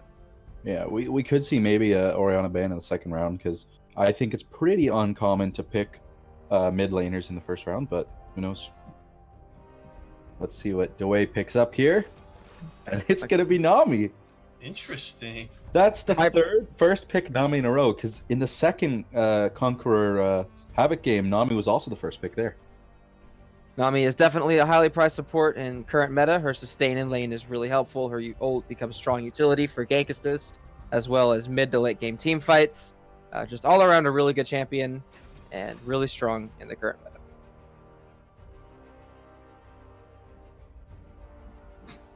The Shen picked up here for Naughty Nips, most likely to go to the Tangelo. Could certainly go to Hayes in support, but I would lean more towards it going top lane. So a pick there that, even if Dwayne gets favorable matchup there, the Shen kind of loses that lane gracefully and has a lot of utility in mid-late game fights through his Staying United and his taunt. And the Gragas actually grabbed here by Now Voslo. that's what I was looking for from Voslo. Gragas is really good right now because he has a really good early game presence, but his late game team fighting with his ult, just makes his late game team fighting really good too. So it puts him in a really good spot, and he's good at what Voslo loves doing: ganking early, getting good pressure around the map, and being able to pop off in those team fights. And a Kled locked in here to go up against that Shin. We're assuming the Shin is the top lane. It would make the most sense. It's not necessarily one of Hayes' preferred supports, but that will be an interesting matchup to say the least. Looks like there's the Orianna picked out, so they won't be able to ban it. That means they're waiting on ADC and jungler here. Let's see what a Karsian picks out here. I could see him maybe picking up the mid just so he doesn't get more bans his way. This is interesting. Hovering the Bard, it won't get locked in. That is a callback to the start of the season when Akarsian did play Bard mid in the first game of the season against Enigmatic Gaming. So Looks like he wants to pull out the Lissandra. Love that meme. The Lissandra actually showed up big in the first game for Conqueror in the first quarterfinal. With Phoenix on that was actually very impressive. So seems to be coming back into the meta and can have a great team fighting presence. One thing that I do want to note here with Aether Esports, they grab that Kled and also have the Nami, and I think that's a great combo because Nami is actually a solid counter into the Kled. As soon as you see him activate the charge towards your team, you just wave the rest of the team, and it's much difficult for them to join him. But now with those two combined, Kled and Nami now chasing down Naughty Nips, could be some interesting fights and quite some oppressive engage from Aether Esports there, combined with obviously Arda on the Orianna once more. And this is something I actually talked with Naughty Nips about earlier this week, was the champion pool for Hero of Termina. They talked about Misfortune in particular being one of the champions that they weren't particularly afraid of, but if it came down situationally, they definitely didn't want to let him have it. They feel that it's an exploitable weakness champion, but if he gets it and they play it well, it will carry the game for them. And then a Jhin ban to finish it off. I think the Kai'Sa ban is fitting. Although I was thinking about it, and picking Kai'Sa would be a lot of AP for Naughty, so it might not have been the best idea anyway. I'm interested to see what WA picks here. I think they'll pick support. So maybe it is a Shen support. It might be. That's the Aatrox hover. And it is locked in. I was thinking about this. Hayes may not love Shen, but I mean the Shen matchup in the Kled is, I think, pretty bad because Kled kind of wants a free lane, and Shen is strong, but he doesn't try to kill you in lane that much. He's good at in lane, and so into a Kled he'd be fine, but I definitely like the Aatrox pick. It's a big counter to Kled, I think, and it should be pretty spicy. And actually, the Quinn locked in here from Hero. Not necessarily the most meta, but Quinn has actually started to see a little more play.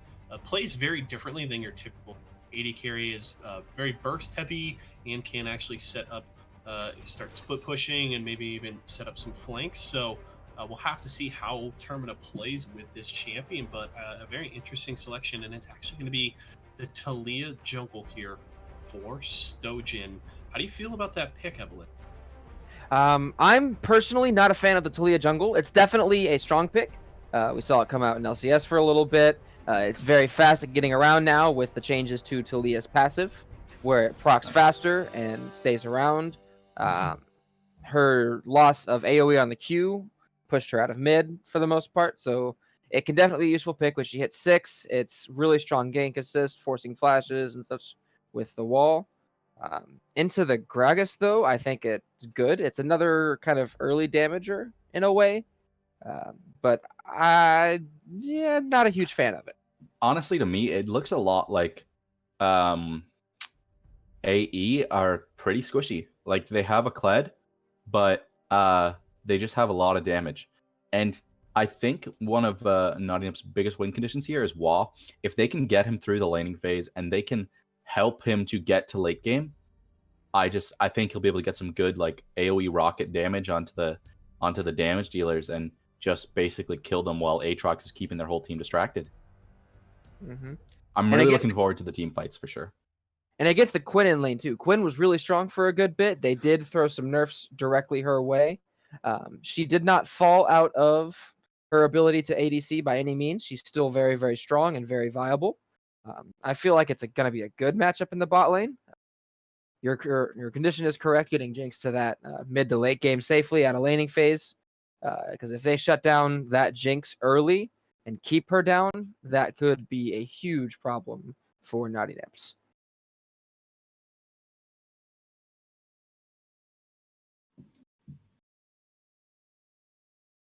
How do you? I want to look specifically at this bot lane in particular. We talked about how we didn't really feel like Wall was that effective in game one. He's on the Jinx this time around, paired with Hayes' Shen, and they're playing into a Quinn Nami, which feels like it can be actually extremely oppressive in the laning phase with Nami buffing up the Quinn's auto attacks combined with the Quinn's blind.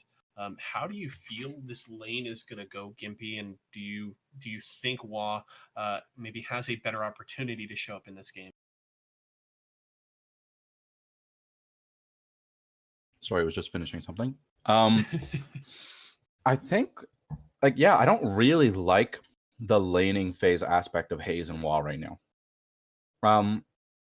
Quinn and Nami are going to be so oppressive against like a Jinx, and with a Shen support, it's just going to be like, I don't know, like Shen's not exactly someone that I would love to see as my support anyway as a Jinx, and into a Quinn, like they're just going to get poked out of lane. They're just going to get like, they can't fight, I don't think, just because of the heals and the knockups. Even if Shen lands a good taunt, it's going to be a hard fight for them. So I think that's going to be really scary. Gragas has got to be down there a lot, I think. Whereas Talia definitely needs to be around top lane a lot and mid lane too. Acarcion is going to have a big advantage against Orianna, and Aatrox is going to have a big advantage against Kled.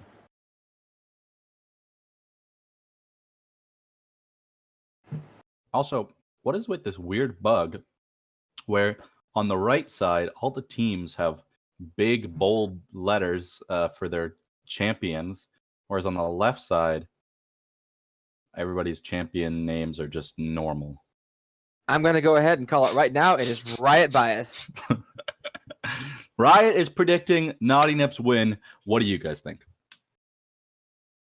Colin, I did call it a 2-1. I have to say, Naughty Nips got to win this game. I didn't say it at the beginning of the broadcast, but I've been very much on the AE2O train all week, and I actually really like their draft here. Yes, it can be a little squishy, but I honestly think they really kind of have the go buttons to do what they want to do here, and I think Hero and Sober K are going to be extremely oppressive in the laning phase. So I'm actually still very much on my AE2O prediction. So I have to see how it plays out. It's going to be an interesting game. Definitely some spicy picks here. No lack of that in this series so far. Mm-hmm. Red Knight Games, thank you again for the bit donation of 100. And he says, NN no win. So he's cheering for the AE team to win. Sounds about right. Taking a look here, Voss will go with the Electrocute Gragas, definitely looking for that early game pressure. He'll probably be going the standard build of Runic Echoes into a bit more tanky, just for that early pressure, and followed by being a tank for his team. Aatrox is more of a bruiser. Shen can go a bit tanky as well, but it'll mostly be on that Gragas to be a frontline for them. Yeah, I mean, I think Aatrox will be running over this Kled in the early game, but a late game, the Kled's gonna just have so much like engage potential that if Aatrox doesn't get a big enough lead, then it's definitely going to be something missing there. And I think it's the exact opposite for the bot lane. If Quinn doesn't get a big enough in a lead, then Jinx is just going to be in these team fights, destroying late game. So I do think the jungle presence will be incredibly important this game. Stojan on Talia, I haven't seen very much, whereas Voslo I've seen a lot on Gragas, and he's almost always doing well on Gragas in the early game.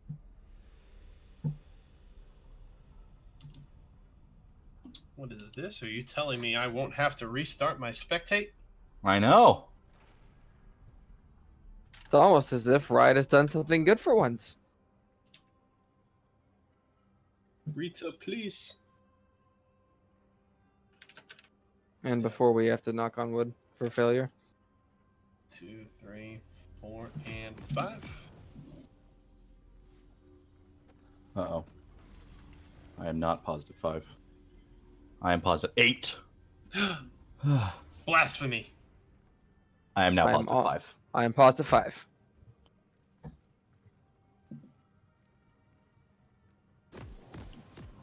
Let's do it. We are on to the Rift game number 2 of Aether Esports versus Naughty Nips. Either grabbing that first game and now have pushed Naughty Nips to the brink, and we'll have to see if Naughty Nips can survive and force a game 3, or if Aether Esports will be moving on to face Conquer in the Baron Division Finals. Teams moving out onto the map, and they're actually getting out a little earlier. They'll set up their line of scrimmage start. will be matched by Naughty Nips, so nothing spicy at level 1 here. Yeah, we could always hope for the cheese, but this is playoffs. There's a lot of stuff on the line for these two teams here. For NN, they're going to want to pull out that decisive win and come back for a reverse sweep. For AE, it looks like we have to win this. Otherwise, we still have the possibility of losing. Yeah, it's definitely going to be an exciting game. As most playoff games are, the pressure is on. And I really hope to see some crazy outplays and see some spicy things. Well, we will see Stojan starting on his blue, getting leashed here by Doway's Kled, and Naughty Nips will start on their blue as well. Also getting the leash from his duo lane. Looks like blue side is going to try and get a little bit of a cheese going bot side, which could definitely be bad for the Jinx. Oh, this could be really bad. We talked about Sobercat and Hero having that oppressive lane, but it's going to be the safe path there for Hayes and Wah not walking into the lane. Wow. Let's see if Hero and Hayes just come out now. So I think crazy at level 1. Looks like Talia might go mid immediately here, unless she's just going to wait for this. Going to put a ward down and go for this Scuttler. So maybe go mid or top. It looks like she's set up for a good level 2 gank. Her Q and her W do definitely set up for ganks pretty well, and especially with like a Kled or an Orianna who could slow them down, it wouldn't be terrible. There were no pings onto it, but the Scuttle was spotted out by a ward Tangelo placed right before she showed up. Oh, and Stojan gets to the mid lane early, gets some good pressure on a Karsion. Don't force out any summoner spells, but still able to get through quite a large chunk of a Karsion's health bar. He's forced to back up under tower. Dewey and Tangelo also were trading in the top side fairly well. Karsion, ooh man, he's taking a lot of damage. Luckily that Artha didn't have the command attack off of cooldown at that point. Dewey is actually going to be forced to dismount. He wants to aggressively trade back, though, as he did have the bear trap on a rope connected with Tangelo. And this is actually going to be a double scuttle start for Skojan.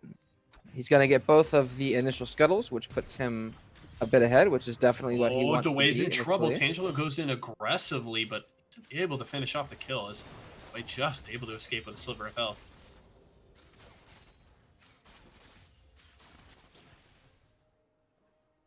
Taking a quick check-in on the bot lane, it's as expected. The Quinn and Nami have pushed up to the tower already. Jinx and Shem being relegated to farm under turret. Looks like we had a TP coming top. And Kled is going to be missing some farm here. Dewey has remounted. This could be big trouble for Tangelo. We're actually just going to back off here as Vasa was on his way to the top side, spotted out by that Scuttle Crab. So I think good choice by Dewey to limit his aggression, but he actually with the flash body slam still be there. Vasa's gonna go in. That's the electrocute coming out. Dewey could be in trouble. He's gonna get pulled back in, and that's gonna be blood for Voslo in the top side.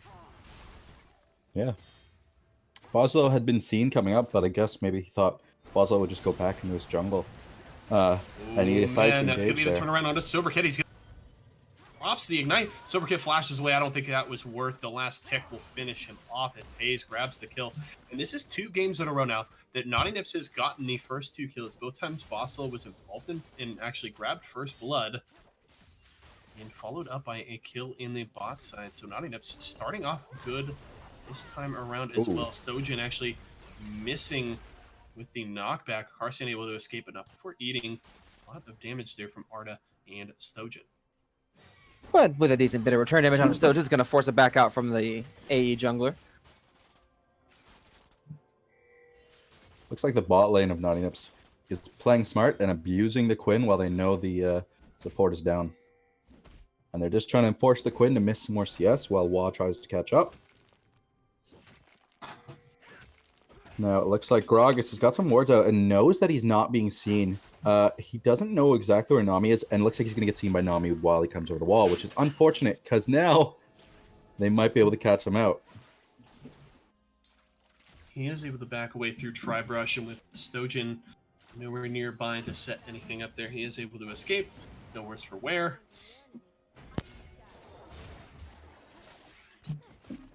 Stojan's going to be clearing that ward and basically letting Gragas gank mid.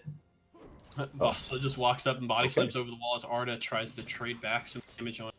Ways here. He's actually going to get the bear trap on a rope. There's no flash for Vaso. He could be in big trouble here, but he smites the large raptor there to get some health back and will be able to escape.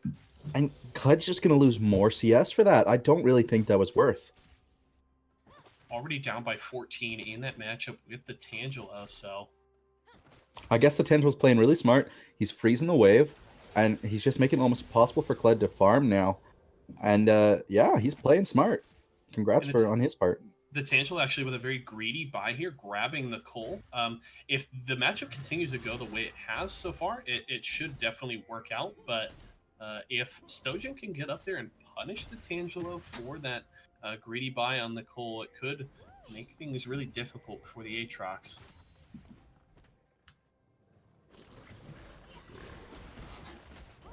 Ooh, Vaso wants to fight here, but he doesn't realize the rest of the team bursted out by Hero and Stojan as Hero grabs his first kill of the game.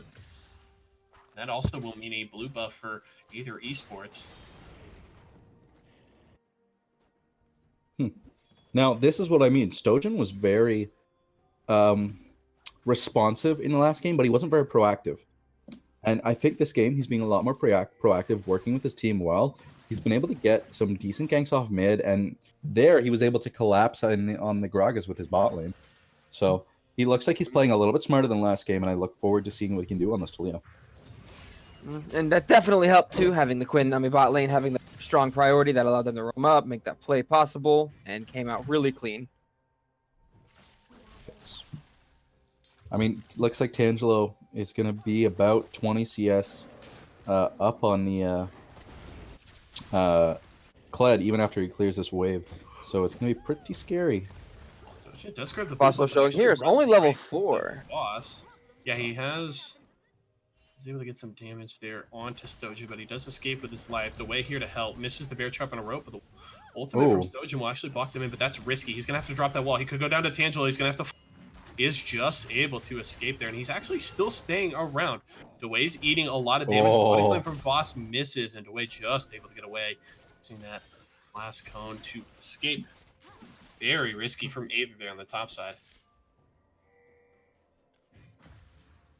I mean, to Angelo, I would say his flash is back up, and he knows Kled's flash is probably still down, so this is where he wants to go in on Kled before he gets passive back up.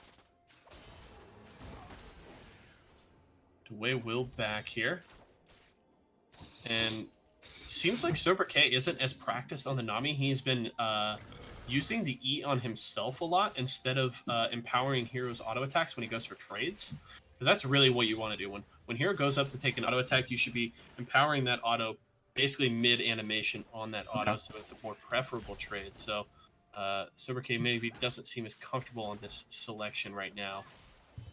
Now it does look like Quinn's going to have the CS advantage bot lane and have the kill now, so they should be a little bit behind bot lane. Shen has the kill, so I mean, this is what you'd expect though from this lane. Honestly, I'd expect more. Like I thought Quinn, especially with Hero playing it, was going to be doing a lot more, or at least doing like a bit more damage, trying to get some more poke out, and I feel like maybe he's just playing. I think part of it's was playing very smart, playing very safe. Another attempt at a gank here in mid.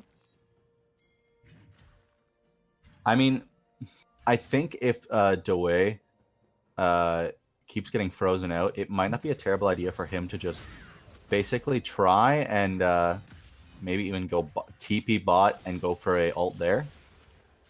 Because, I mean, it's not like Jinx can go anywhere. So that's what I would recommend, but it looks like Stojan's going to maybe try and sneak up into a top bush.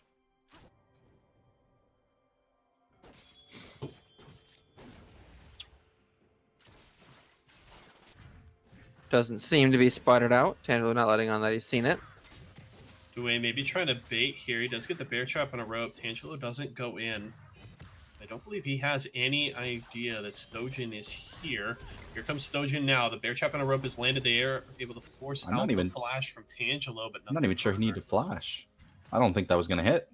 Yeah, he had actually avoided the knockback there from Stojan. So here comes Hero trying to get to the mid lane, going for a Carson. Carson has the available on the side, but he's getting bursted down. We talked about the Arda with the command attack is enough. Doesn't even need to use the shockwave, and that's a good kill in mid. That's the power of that Quinn. Once you hit level 6, your roams are so potent. I mean, it sets up a kill for Arda. Akarsian had ult. Akarsian had flash. That's just a little bit disappointing. Like, did he not have E as well? I'm not sure. I didn't see, but I would say if you've got like 2 out of 3 of those things, you should not be dying to a gank like that. Stojan up to the top side. Tangelo has activated the ultimate, and Dway actually able to avoid getting dismounted there as the teleport comes through from Akarsi onto the top side, and gank doesn't produce any forced summoner spells or any kills. Will mean the Mountain Drake, though, for Naughty Nips on the bottom side as they do spot Stojan moving up top. I'm actually curious there, too. Did Hayes not have ult? Ooh, Carsion's going to go in here for Arda, but here comes Hero. They're going to try and finish the kill. There's this Sting United as well. It's the ultimate from Makar. They're going to try and burn down Arda, and that will be the flaw. They're going to try and respond. Vaso able to avoid the bubble there. Sober K forced the flash away. Hero trying to help out, but good response there from Naughty Nips to grab a kill on Arda. Yeah, I was about to say, did Hayes not have ult when Akarsian was first getting attacked on her tower? And I wonder if it was mostly just a misjudge of how much damage Hero's going to do to you.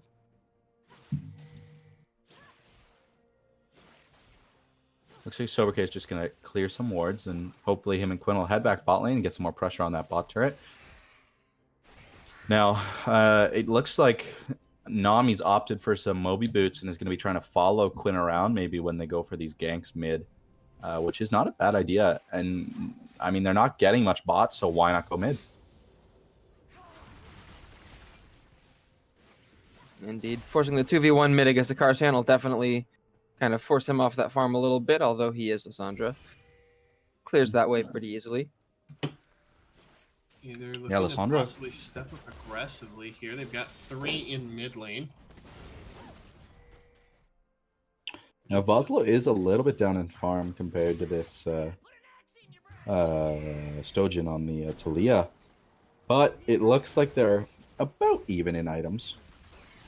Ooh, Voslo has to stay away from that Quinn.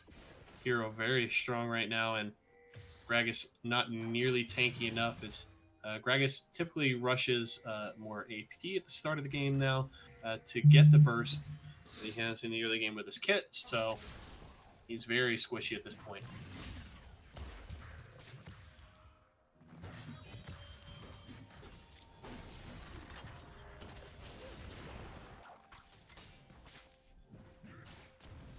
I'm a little confused watching Tangelo's trade pattern. He likes to use his W, I believe it is, just like kind of randomly. And he doesn't seem to want to use it with his Q, which is what makes it so strong. Is you can get a good knock up and then get a perfectly timed second knock up and then easily get that third knock up and just do so much damage with the W. But I don't know, he just seems to kind of throw it down after for no reason. And I think he should be dominating this lane a lot more than he is. I mean, he's got a 50 CS difference, but he's kind of just almost letting Dway just kind of hang out a lot of the time, and I don't know. Seems like he could be doing better than he is, that's for sure.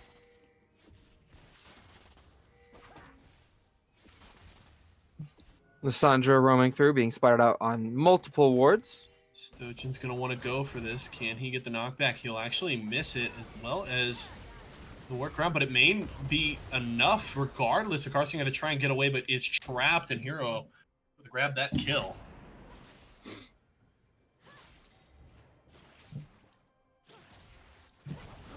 Rough start here for the Naughty Nips mid laner. 0-2, down a little bit in CS, and his tower is going to go down here with 4 members of Aether here. The Rift Herald has been started by Vaso and the Tangelo, so they should be able to grab that, as it doesn't seem that AE is too interested in contesting it. But still, first tower over to Aether Esports. And AE is playing to one of the strongest against one of the strongest points of Naughty Nips. Keeping a Carcion down, definitely helping their efforts here in this game in particular. Yeah, and with Hero 2, 0, and 3, I mean, Quinn's definitely doing the job that she needs to get done. She's getting that early damage in, and Jinx is actually doing okay into her, but it looks like the mid lane is suffering for it. And it looks like they're just going to have to give up this tower, sadly. Pretty much for free. I mean, the team is rotating down, but I think it's just going to be maybe too late. Rotation going is to try and get out. in here. The explosive cask will back the team, but a flash from Soberk will save his life. But here comes a Carcion. They're going to get the lockdown. Ooh, but good shockwave. And Hero's actually still alive. He will drop. There's this thing United, but it may be too late from Hayes as Fosso falls. Waugh forced the flash away. There comes the Super Mega Death Rocket. The block from Arda will save Soberk his life. It's a 2-for-1 in favor of AE, and Arda doesn't seem to be done. He maybe wants to go for Waugh here, but he doesn't have the shockwave, so it's all on the command dissonant. DeWay pushing on the top side by himself as Potential has gotten down to bot. He's going to be spotted out here, so Arda and Soberk will back off at least a little bit. Let's see if they can clear out this wave. That's going to be the Rift Tail drop. This is almost assuredly a tower for Naughty Nips. Ooh, there's the flash taunt from Hayes, trying to get on to Soberk. Soberk trying to heal up, but it's not enough. Is Tangelo able to grab that kill? Now going for Arda. Stojan is here for the assist. So is Hero. This could be bad. The Aatrox may go down. His ultimate is up. It's actually going to drop just in time for Hero to finish the kill. That will be the Tangelo dropping. The Rift Herald won't charge onto the tier 2, and DeWay able to trade back on the top side. So a 3-1 tower lead for AE. They're not feeling too bad here. Yeah, I mean, that was definitely a bit disappointing choice there with the with Tangelo. He just went too far. They needed the Nami, and then they just get the tower, and then they take the Rift Herald down to the next tower, and they get some more damage on it. But he decided he wanted to flash and try and get more kills and be kind of cool and, you know, have a good time. But I don't know. You just got to play safe sometimes, and I think some people refuse to do that, and it just makes their team lose games. I mean, he's the one who's in the lead for their team. He's the one who is, like, it's riding on him right now. And all they did was trade a tower, and he ended up dying and giving out some gold, more gold to Hero. Cloud Drake being started and picked up here by AE.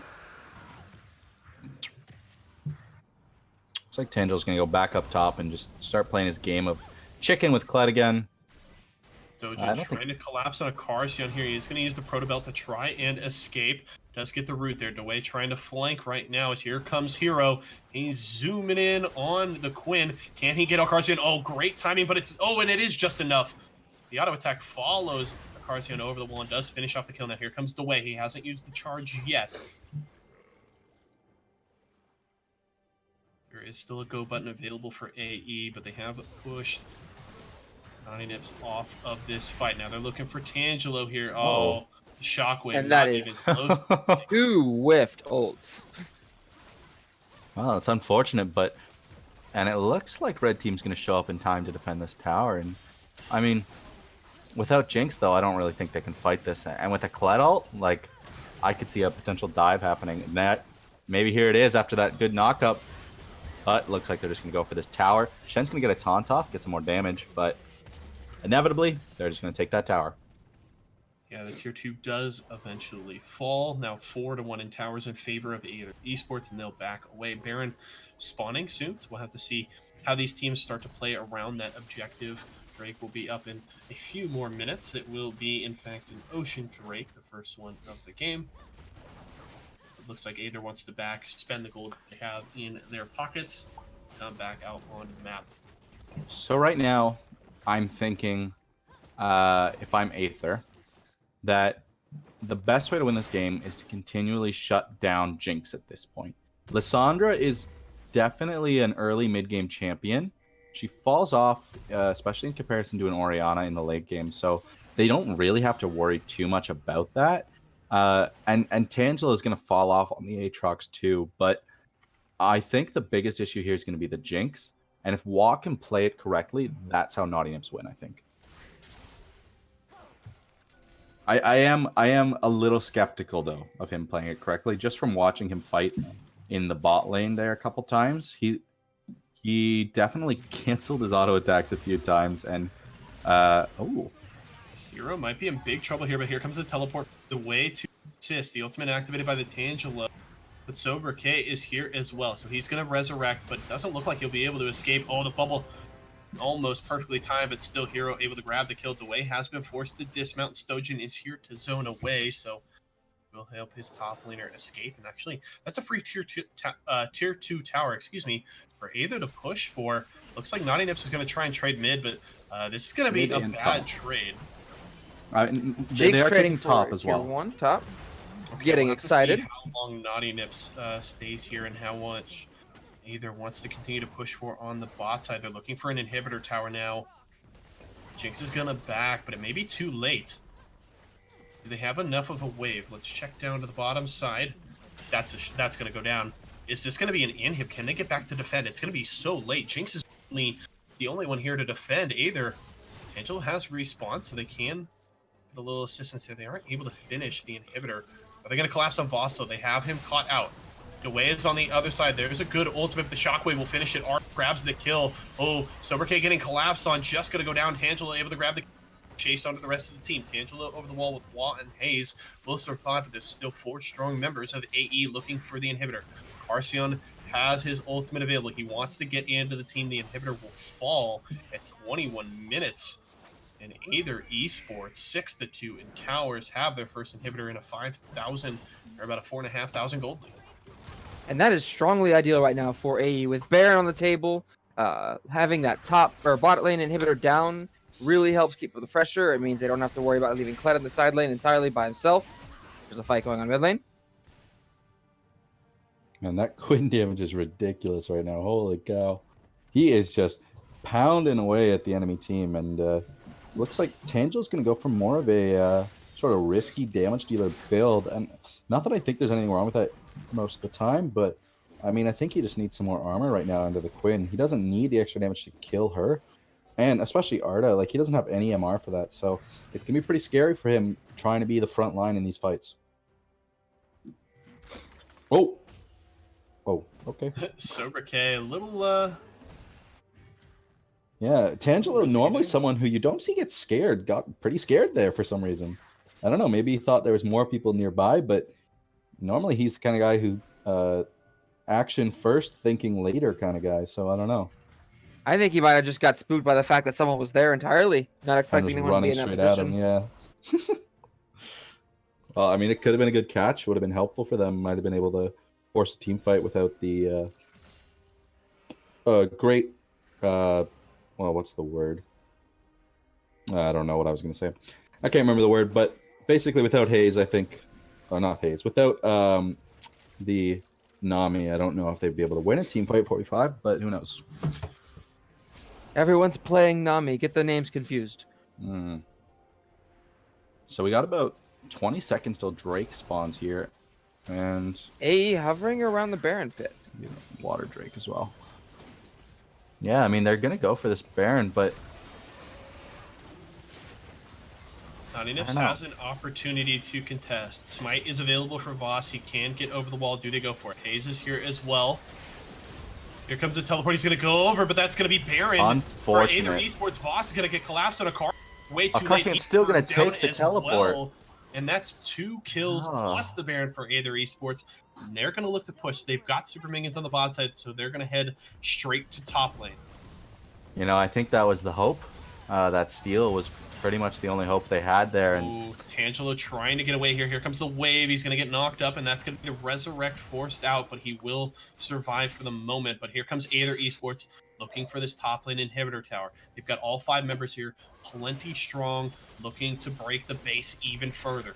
There goes the top lane inhibitor tower, now looking for the inhib. 4 members are up, a Carcian up in 3 seconds. Can they contest this? Aether Esports stay. Looks like they want to back out.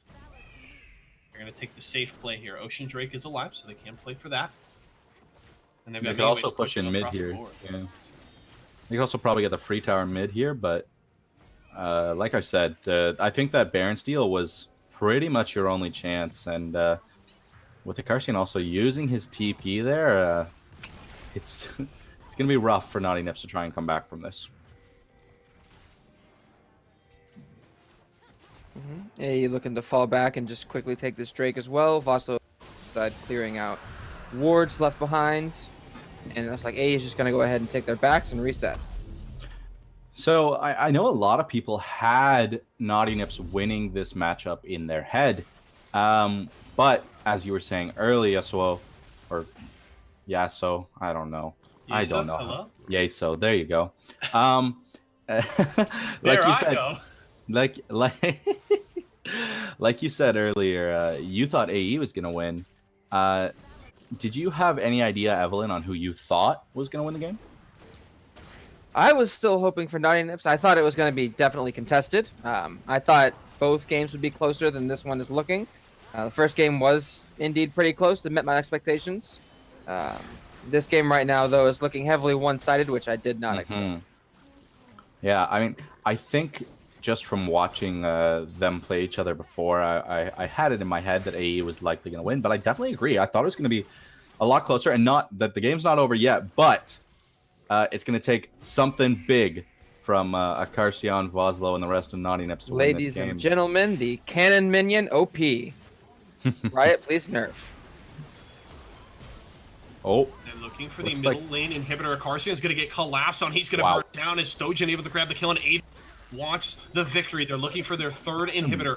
Baron buffed minions are spilling into the base. One Nexus tower falls. The second soon follows. They're trying to get onto Juan. Tangela's activated the ultimate, but Wa's going to go down. Ace trying to retreat. It's not going to be enough. The shockwave finishes off Vosloo. Resurrected is the Tangela, but it won't matter. Aether Esports with the 2-0 victory, and they will move on to face Conqueror in the Baron Division Finals. Looks like that is the downfall of the returning champions. Well, that was an exciting game. It was a game. Yeah, it was definitely a lot more one-sided than the first one, and makes me a little scared of AE, maybe. An impressive victory there from Aether Esports, carrying the momentum that they had from that 11-game win streak into the postseason, and just, a closer game the first time around, but coming out in the second one, putting kind of their stamp on this series, saying we are the team that will move on. We are going to go challenge Conqueror. So definitely going to be a hype matchup there. But as we look back at this series, I want to ask you both, and we'll start with you, Gimpy, for your MVP selections for the series. Who do you feel like was the most standout player for this matchup?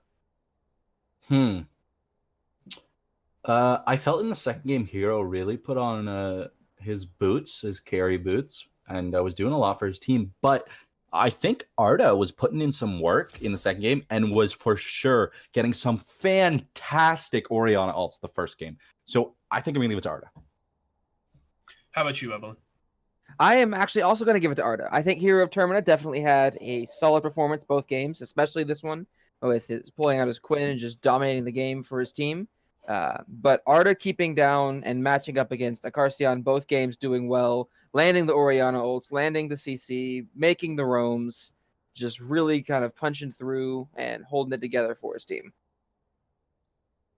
Definitely an impressive performance across the board, but I think Arda certainly deserving of that selection. 5-1-6 in this second game, and we can take a peek at those damage stats as well. Second on the team, a much shorter game, so not really able to ramp up as much as he did, but still playing a big part in setting his team up.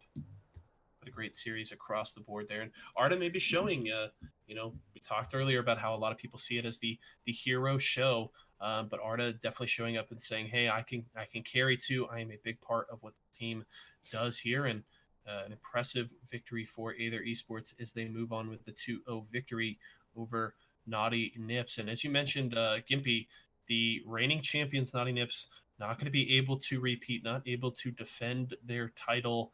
They are out in the quarterfinals. Now, as we look forward here, we do have one more series today, folks. After AOL took out Dota's Demons yesterday, they are waiting and anticipating the victor of our next series. We will have OC Nation versus ESG facing off when we return. So make sure to tune in for that to get all of the action in those Elder Division in that Elder Division matchup. Before we close things out for our part of the broadcast, any final words on this series? We'll start with you, Evelyn. Say that one more time, sorry. Any final thoughts and words for this series as we close out for the day? My prediction definitely didn't hold up. I have to give credit to AE where it's due. They played well. I think that first game definitely could have been played better by both teams. Game 2, not much to say except to look at scoreboard here. AE just kind of got going, and once they did, they ran away with it. And Gimpy, how about yourself? Yeah. I mean, it's GG all around, that's for sure. Both teams put up a pretty good fight. A little disappointed in a couple members of Naughty Nips, but that's just the way it goes sometimes. Some people aren't meant to carry, and sadly they don't, unfortunately. But GG to AE. I look forward to our match coming up next weekend. Well, there you have it, folks. Aether Esports finishing off a solid 2-0 victory over Naughty Nips in the BSGCS quarterfinals. They will move on to face Conqueror for the opportunity to move on to the Season 3 finals. So hats off to them. Congratulations to Naughty Nips on a well-fought season, but their journey is done here. And so is ours for the day. So stick around. Remember, we will be back with OC Nation versus ESG, but for myself, Gimpy, Evelyn, and Warhood, I want to thank you guys so much for joining us, and stick around. We will be right back with our last series of the quarterfinals. Peace. Later.